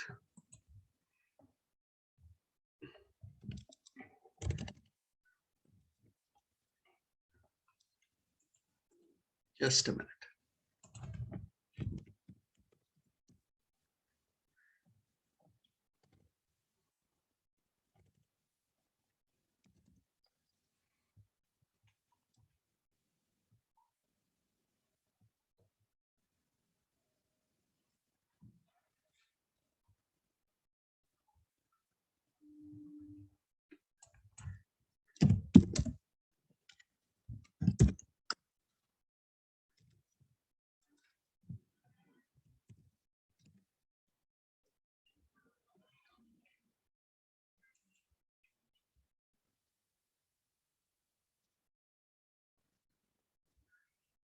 And I'll explain you as I share the screen. Just a moment.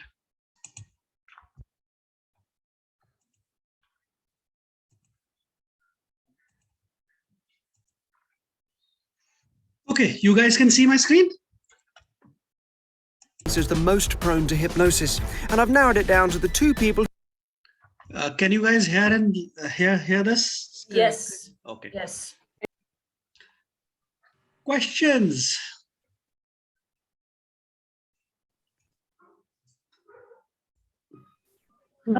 Just by finger, get him into trance state. Yeah. So he had already anchored him to a trance state, and he had given him a suggestion whenever he'll say sleep, he'll go into that trance state. Oh, so you mean it was done previously? That's what I was thinking, that how come just like with this, it's happening. I also want to learn that technique. Yeah, you will. Actually, just practice and you will. And it's very easy. That's the best part of it. Question for you, sir. Yes, sir? Question, sir. Sir. Does manipulating or working with physiological outcomes such as let's say temperature or cold temperature and all of that require a deeper state of trance than working with mental oblique emotional circumstances? Surprisingly, no. Okay, thank you.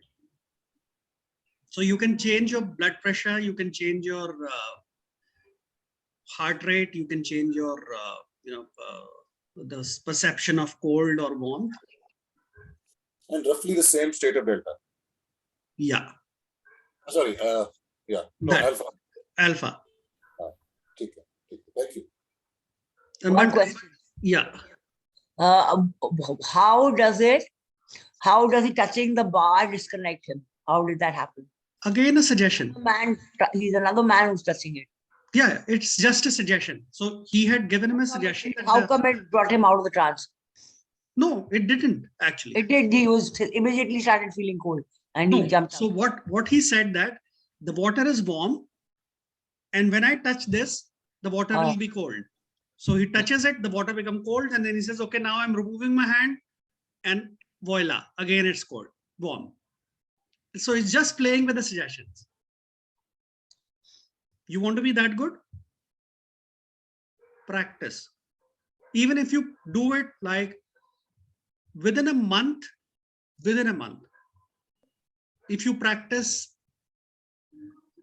a day a week, you can take somebody, put their hand in freezing water, and they'll not feel it, which is like 4 days a month, and that to 2 hours every day. So within 8 hours of practice, you can achieve what this guy achieved. Sounds crazy? But that's the fact. All it takes is about 8 hours. And you can put somebody's hand in right frigid ice cold water.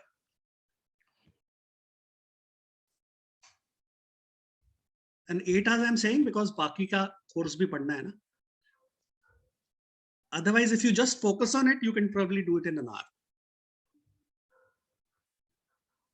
That I just want to learn this thing and do this thing. Okay, about an hour. Can we do it to ourselves, Saket?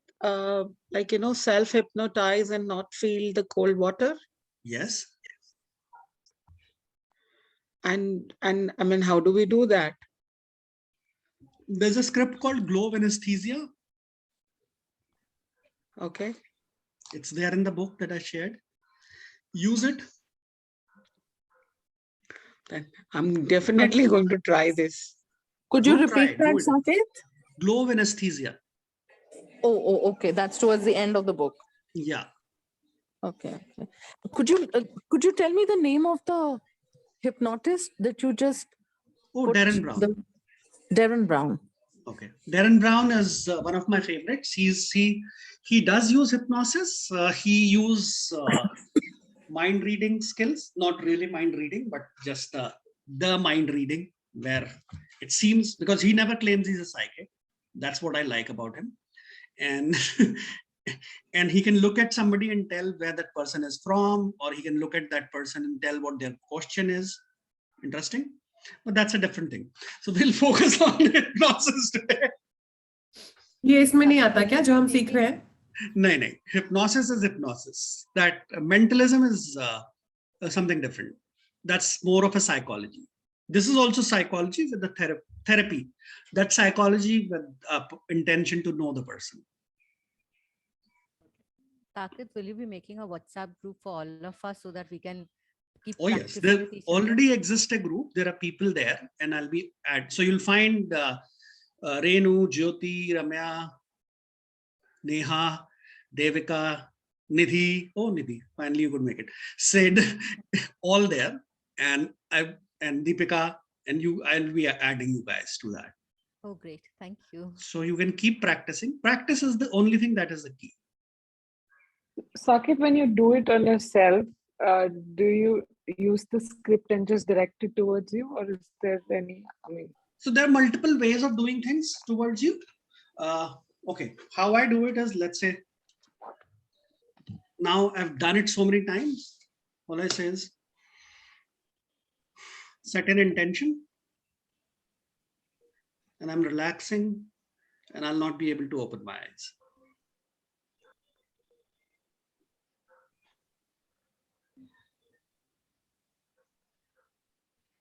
And I'm there.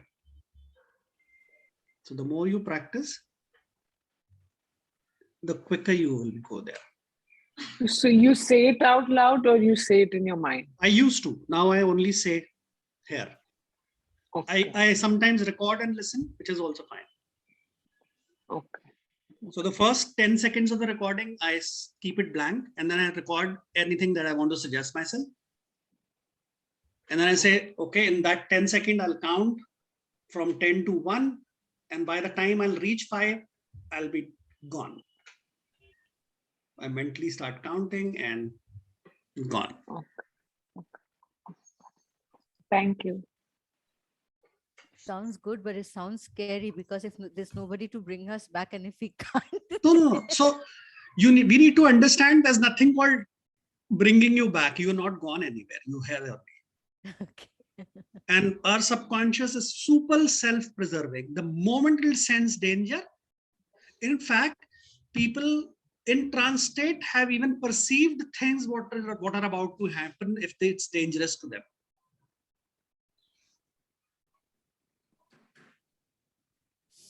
So there's a recorded case. There's a guy who there's a woman who was like in a trance state, and then she saw that there's something which is about to happen, and then she immediately got out of trance, went into that room, corrected the thing, and saved the day.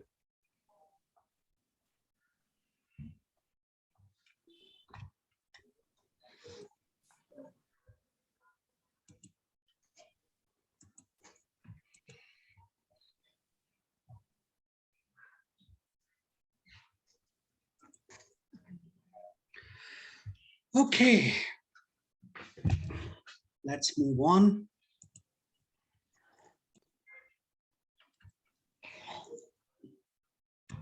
Yes set we've seen. Pacing and leading and truism is what we're going to talk about. Yes set we understand. Pacing and leading was this is a term which was coined by Milton Erickson. He found very interesting thing. There's a client who would come and he would not be able to stand still, and he would pace the whole room while he's talking to Milton. So what Erickson did was started walking along with him at the same pace. And in a while, he said, okay, he started to slow down his pace. And he noticed that this person is also slowing down. And in a moment, after a while, Milton stopped. And that person stopped. And they started chatting face to face. So if you match pace with somebody, you can lead them to the outcome that you want. Oh. It could be as easy as blinking at the same rate, breathing at the same rate, or mirroring whatever they are doing. Question. Yes. Is mirroring a subset of pacing, or is pacing a subset of mirroring? Or are they both distinct? I think it's more like mirroring is part of pacing only, because you are matching their actions, which is pacing them in this context and then leading them to the outcome that you want. So we can assume mirroring is part of the pacing context. Yeah. Correct. Thank you.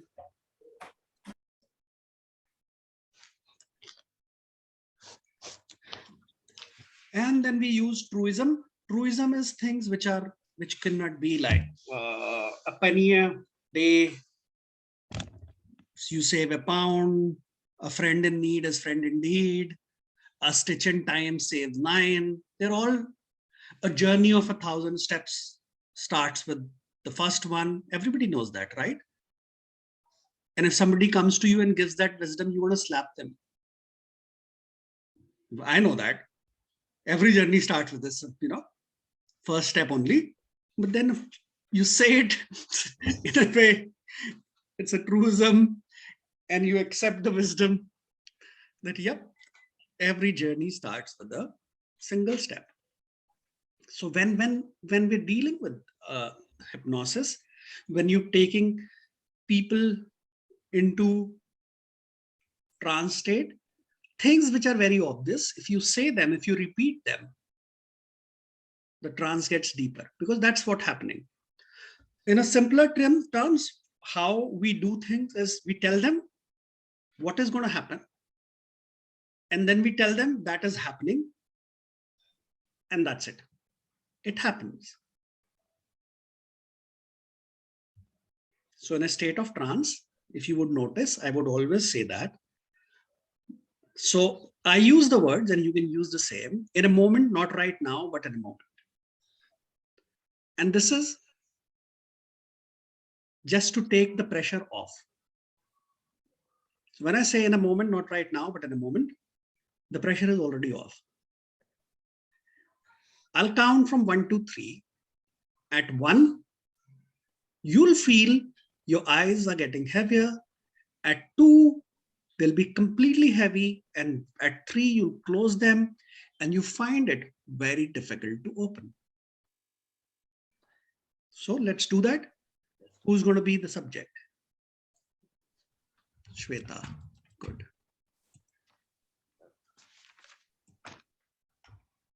Okay, so we're just going to do this thing. We're going to tell you what's going to happen, and we're going to take you there and make it happen, right? So what I'm going to do is count from 1 to 3. And at every count, I'll give you a suggestion. And if you allow that suggestion to take place into your mind, the thing would happen.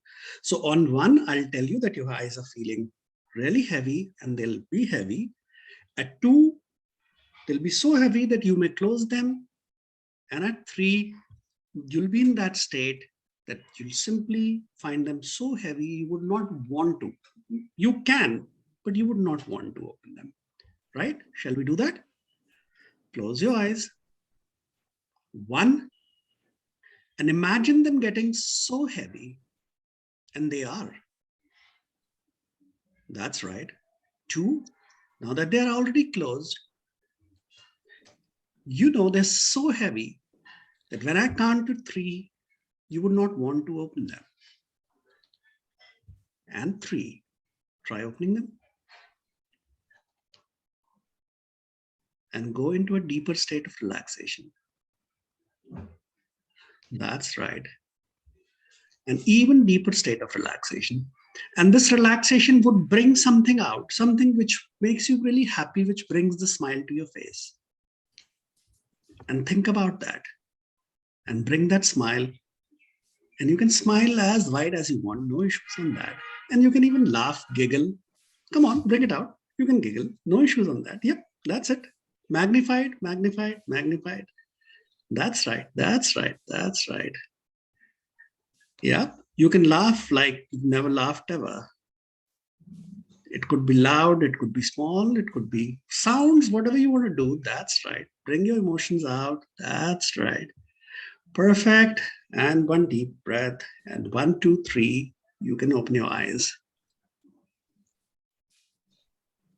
How did you feel? Super. I'm still,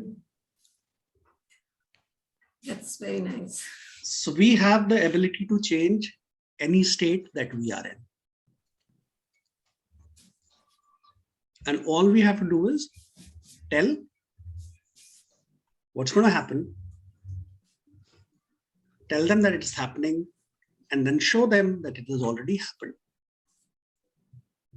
Easy peasy. So it can help patients with BP, high BP, low BP, all those things. Pain, emotional or physical, would simply vanish. After all, it's a state. I mean to say that actually their medications will come down or eventually. Like, Okay, so I would never suggest that. People have experienced that when they take suggestions under hypnosis, there might be a need to reduce medication, but always consult your doctor. Obviously, by consultation of when they are feeling better and they consult the doctor and the doctor suggests that, okay, now your BP is normal or your sugar is normal. All those, these lifestyle diseases which people are. Yeah, so stress is one of the factors that brings most of the lifestyle diseases, and you can control stress via hypnosis in a wonderful way.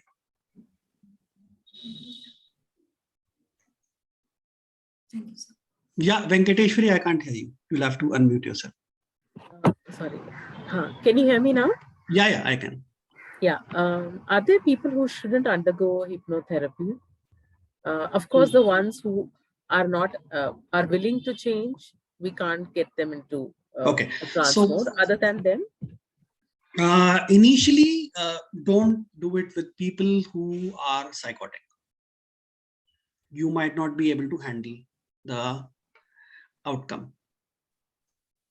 They're already in a state of hypnosis, right? Hallucination, you can, using hypnosis, you can make people hallucinate. You can make them see a pink elephant if you want to, though it doesn't serve any purpose. But yep, if you want to, you can actually make them see it. And you can make somebody forget their name, forget a number, or anything else. Everything has a root into what we do daily, and everything has a use in therapy. So you should watch some of the stage hypnotists. They do some wonderful stuff. And when we had a physical class, we did it. So we gave, Aditya was there and we gave him an instruction. He can't bend his hand and he was not able to bend his hand.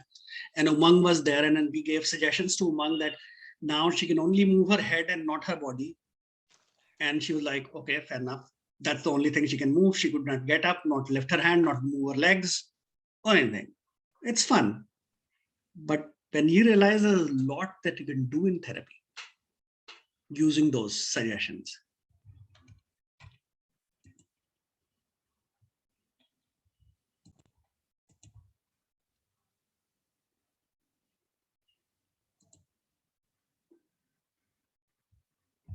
We've already gone through that, physically suggestible and emotionally suggestible.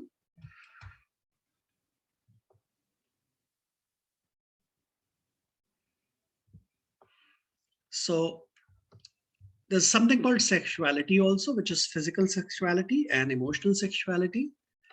The difference is that whereas suggestibility is how we learn, is acquired from primary caretaker, usually your mom.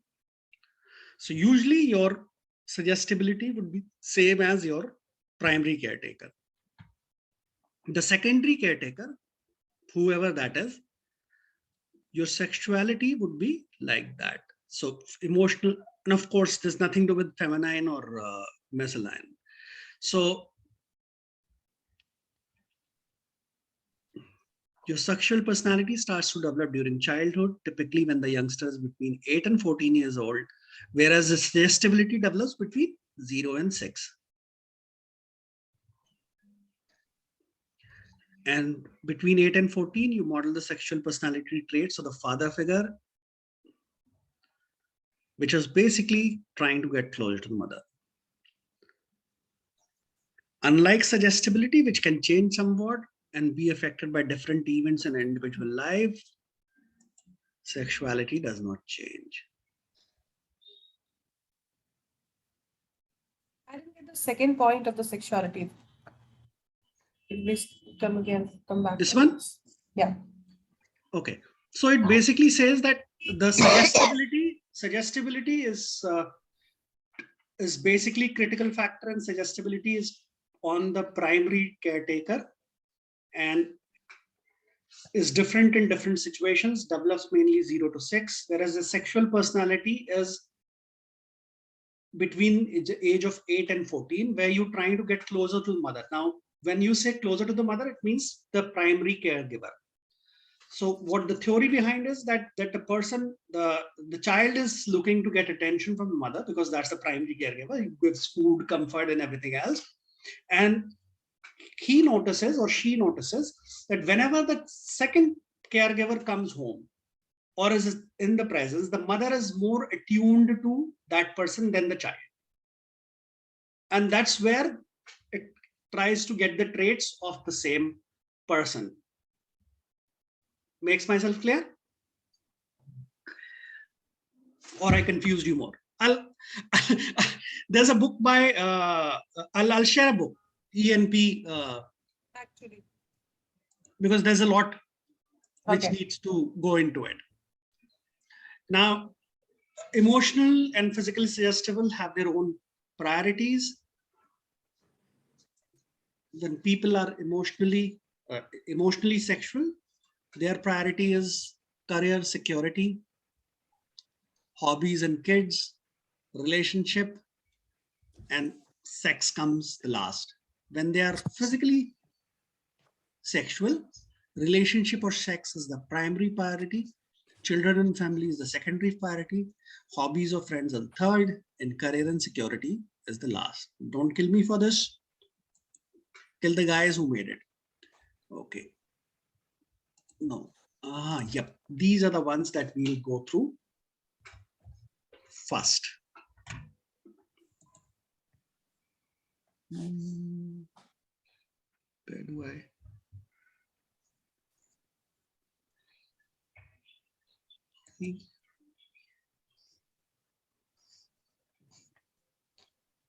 Yeah, was not able to see you guys, so I had to enable it.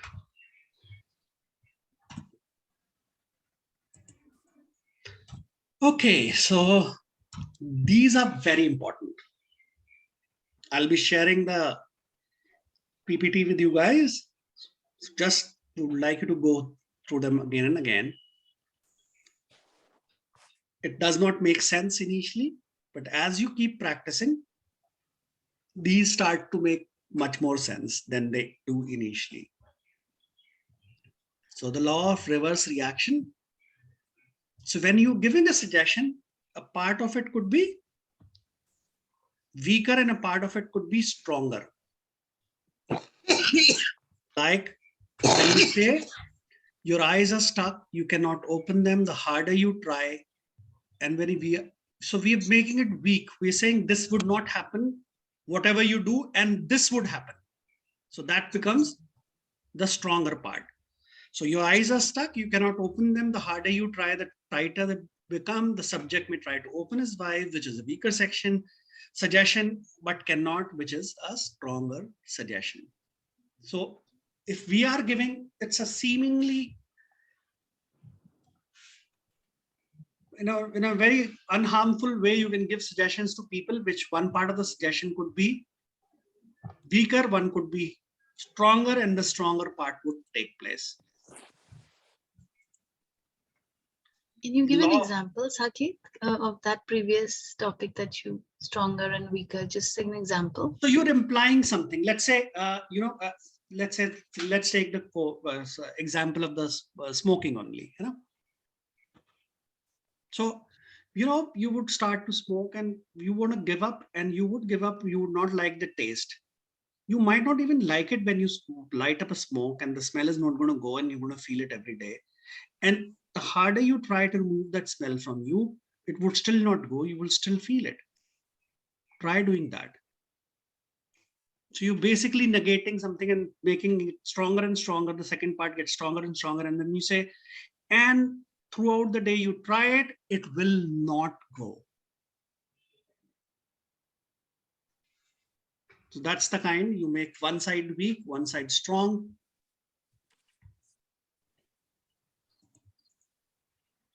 The law of repetition, we have seen it, right? Your hands are coming closer and closer, closer and closer, closer and closer, closer and closer. And you keep repeating it, and it would happen. With consent repetition, we develop the habit of learning and begin to react subconsciously without any conscious insecurity. Repetition of suggestion and hypnosis reinforces the new condition until they become subconscious habit. Interesting, isn't it? Repeat it enough and the person would not even know.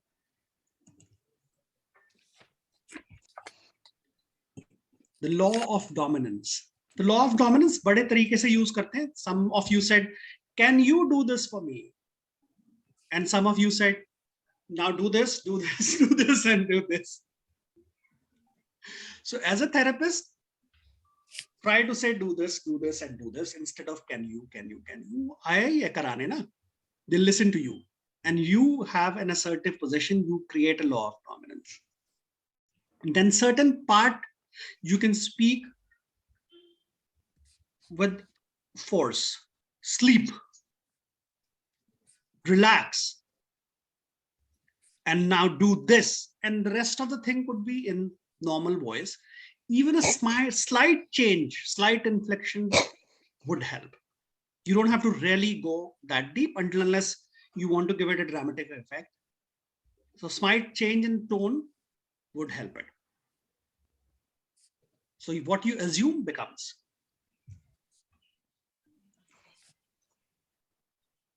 Law of association.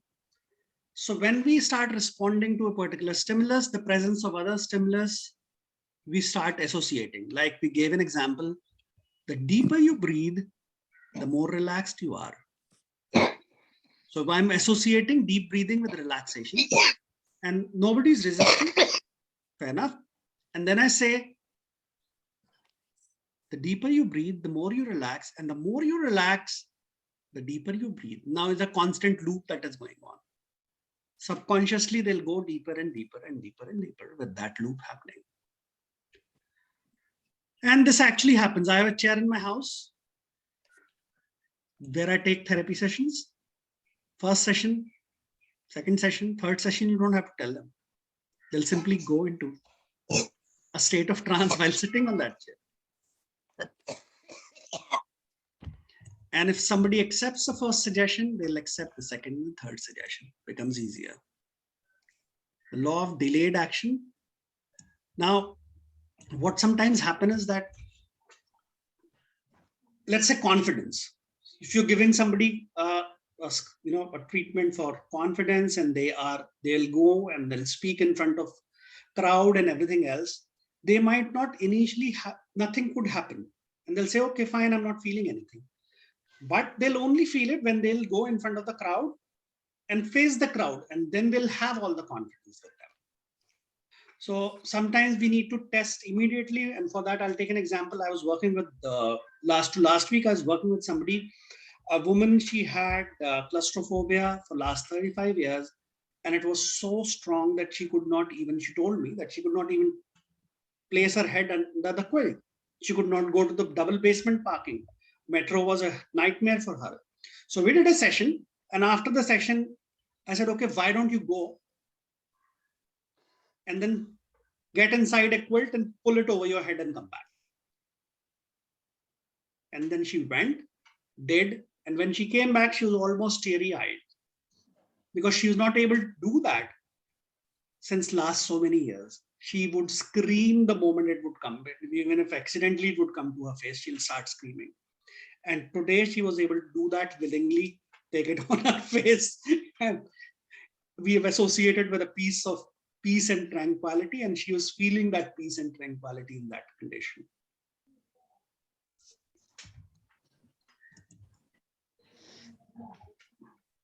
So these are the laws. Now is the time.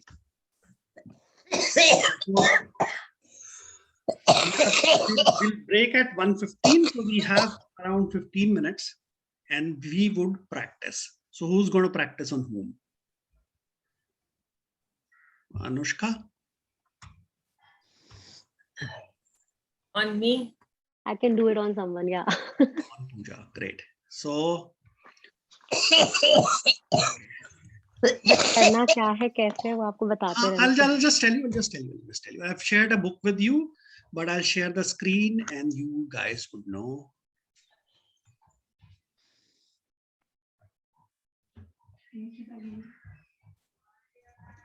Okay, we'll pick up something.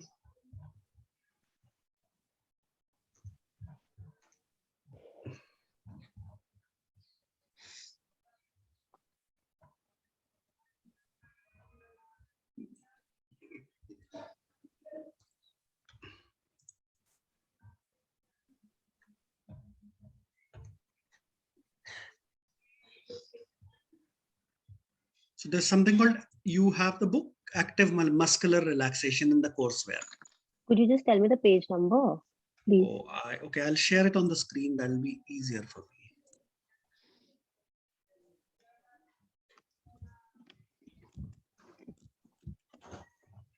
Can you see it? Yeah. Good.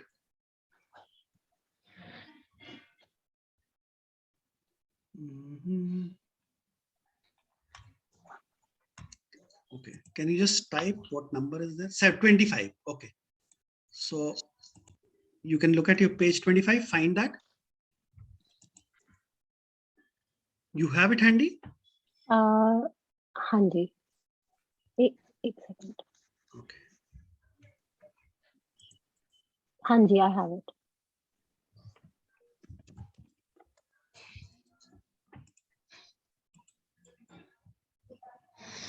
And you're going to do it on Pooja. ठीक है. Yes. Good. Go ahead. Okay, so basically I just keep reading and understand what are the prompts, and then I. Yeah, so I'll just give you the cue Okay. that wherever there are dots, space it out. Okay, so am I supposed to read out the exact same words, or I can change the words? You can change the words. It's just the guidance that there's something that you can use. Okay, ठीक है. Okay. You want to use the exact words, that's also fine.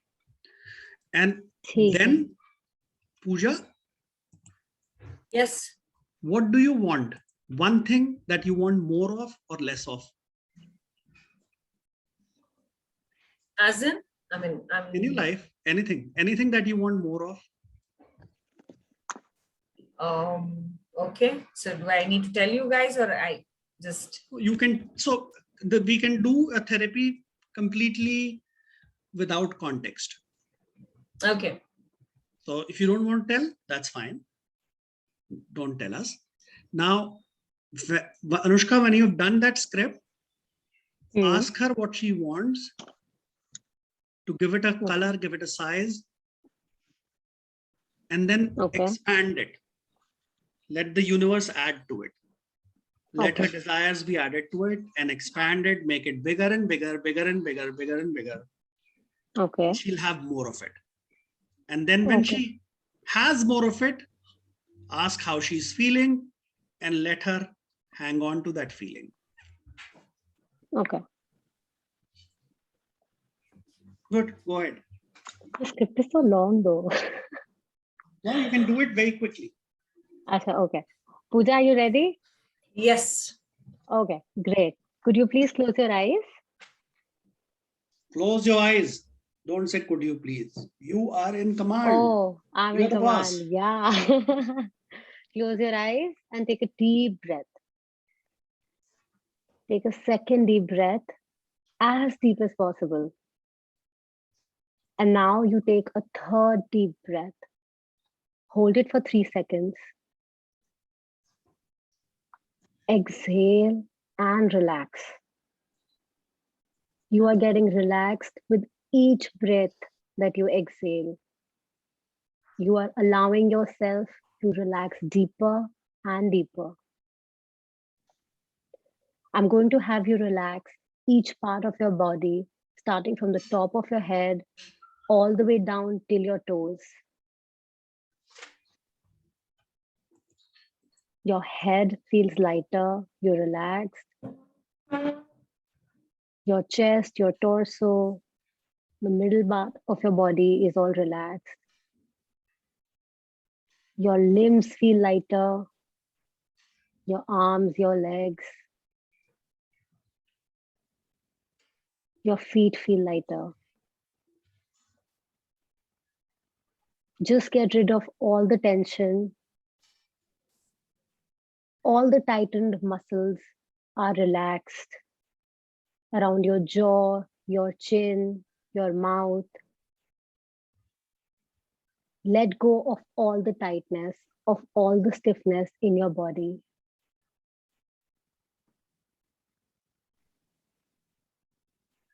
You are allowing each and every part of your body to feel relaxed and to be still. And as you continue to breathe regular and comfortably, you are letting go of any stiffness and you're continuing to relax.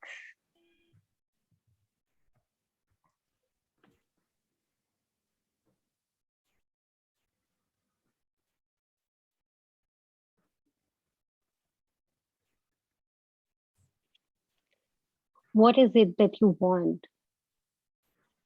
What is it that you truly desire? Give that a size, give that a shape. Keep expanding it. Can you see it you're seeing it becoming bigger and bigger. As we do it, we would like to also have a response built in. So you can say, let's say, Pooja, can you see it? What you desire in front of you, give it a shape, nod your head if you can. So we have an active response. Can you give it a color? Are you able to see the color? Please nod your head.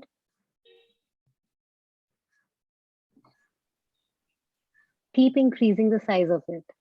Keep expanding it. So we need a calibration. So what happens when you expand it? And what happens when you contract it? If you make it smaller, how do you feel? If you make it bigger, how do you feel? Pooja, we're waiting for a response. Which way feels better? The bigger or the smaller? Bigger. So, though we know that bigger is always better, and it's that they would always ask, because you never know. So now ask her to put all her energies and see it materializing, happening, she having more of it. You can now see more of it. It's bigger. You're going to hang on to that feeling for the entire day. And you're relaxed. And your entire life if you want to. Your entire life, yeah. How do you feel? How do you feel? At peace. And if you could increase that peace, how much would you increase it? Take it to the maximum because you can.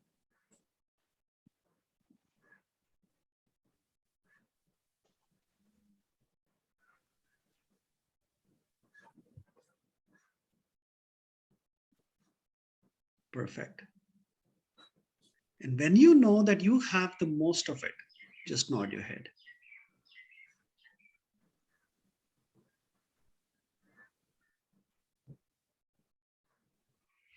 So we always going to make it interactive so that we have the feedback, what is happening.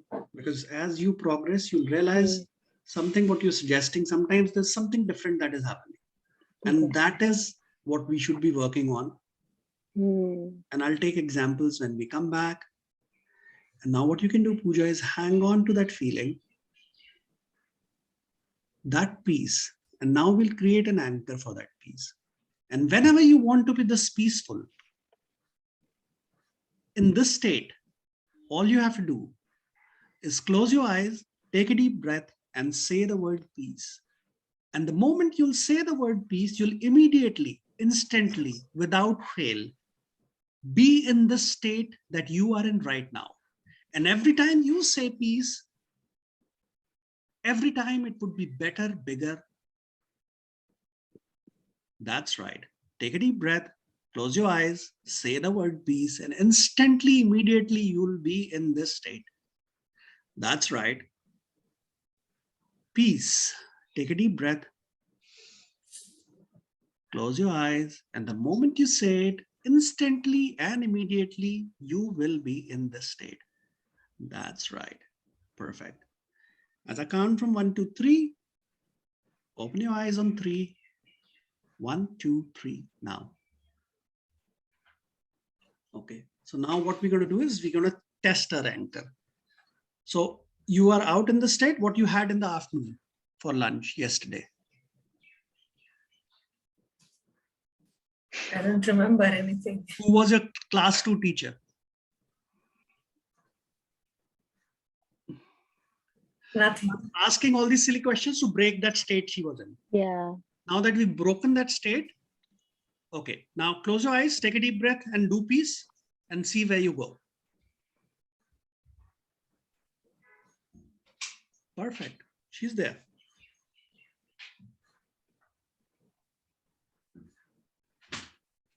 Yeah. Anytime, every time you want to be in this state, all you have to do is this. Wow. So say someone is, getting anxious about something, too stressed, just, so when she anchors onto, And the interesting. fun part is you've seen actors, movie actors, they get into one role to another role. So in one state, you can have everything that you want to use in that state. And you can simply change state. Yeah. And I mean, this makes so much sense now. I have done NLP. So I am a practitioner, but you actually said it right. I mean, these things just make practicing NLP so much more easier. Yeah, because NLP is minus the base. They just give you, okay, do this, do this, do this, do this, do this. And it This would is happen. actually giving me a foundation. Now it's actually, yeah, like this is definitely something one should do if they want to do NLP. Yeah. And as far as I'm concerned, I've learned NLP. I don't use it. This is more Fair fun. enough. So this is fun. I am so glad Sid pushed me into doing it. I'm very happy.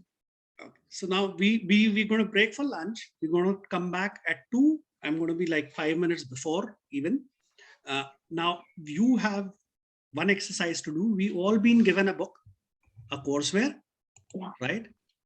And if you look at the top of it, I'll just share my screen. If you don't have the book, don't worry. We'll share it on the screen for you guys. You'll just, from the list of the scripts, what do you want? You want to give up nail biting, or you want nerve of steels? You want perfect body, or you want positive feelings? You want to help with self-sabotage? You want to be not shy? You want to stop smoking? You can. You want to lose weight? Anything that you want, pick up one script that you would want somebody else to do on you. And post, you are going to do that. Are you going to put us in breakout rooms, or it's going to be like a group? I'm going to put you in breakout rooms because a lot of you, and then that's where maybe some of Renu can help, Neha can help, and they can look at you and I can move on from different rooms to different rooms. Gauri has a question. Yes, what it is. What is NLP? It's neuro-linguistic programming. So Dr. Richard Bandler and John Grinder, they studied about 10 odd hypnotherapists, Milton Erickson, Virginia Starr, and a couple of others. Sorry, I don't remember them all. I'm a big Milton fan. Not that big. I'm a bigger fan of some of other hypnotherapists. You'll come to know about them later. And so they said, okay, model everything, how they are doing it, so that others can follow. So they have different models. They have a Milton model. They have another model where they say, okay, you do this, you do this, you do this, this will happen. You do this, you. So without telling you the basis, and they say trance is not necessary at all. We know that trance is not necessary at all. But my personal experience is trance is always better. And the deeper you take them, the better and the faster results you have. और principle चार ही हैं वो जो हम करते हैं हर जगह. You can take any script. 4 of these would apply. We'll come to that. But first of all, you have this for you. As you come back, identify what you want on yourself. 2 o'clock. See you guys. Bye-bye. Bye. Same link, right? You're on Yep, mute. Can't didn't. hear you, sir. Bye-bye. Bye-bye. It'll be the same link. Same link, same place. Don't worry. Just log in again.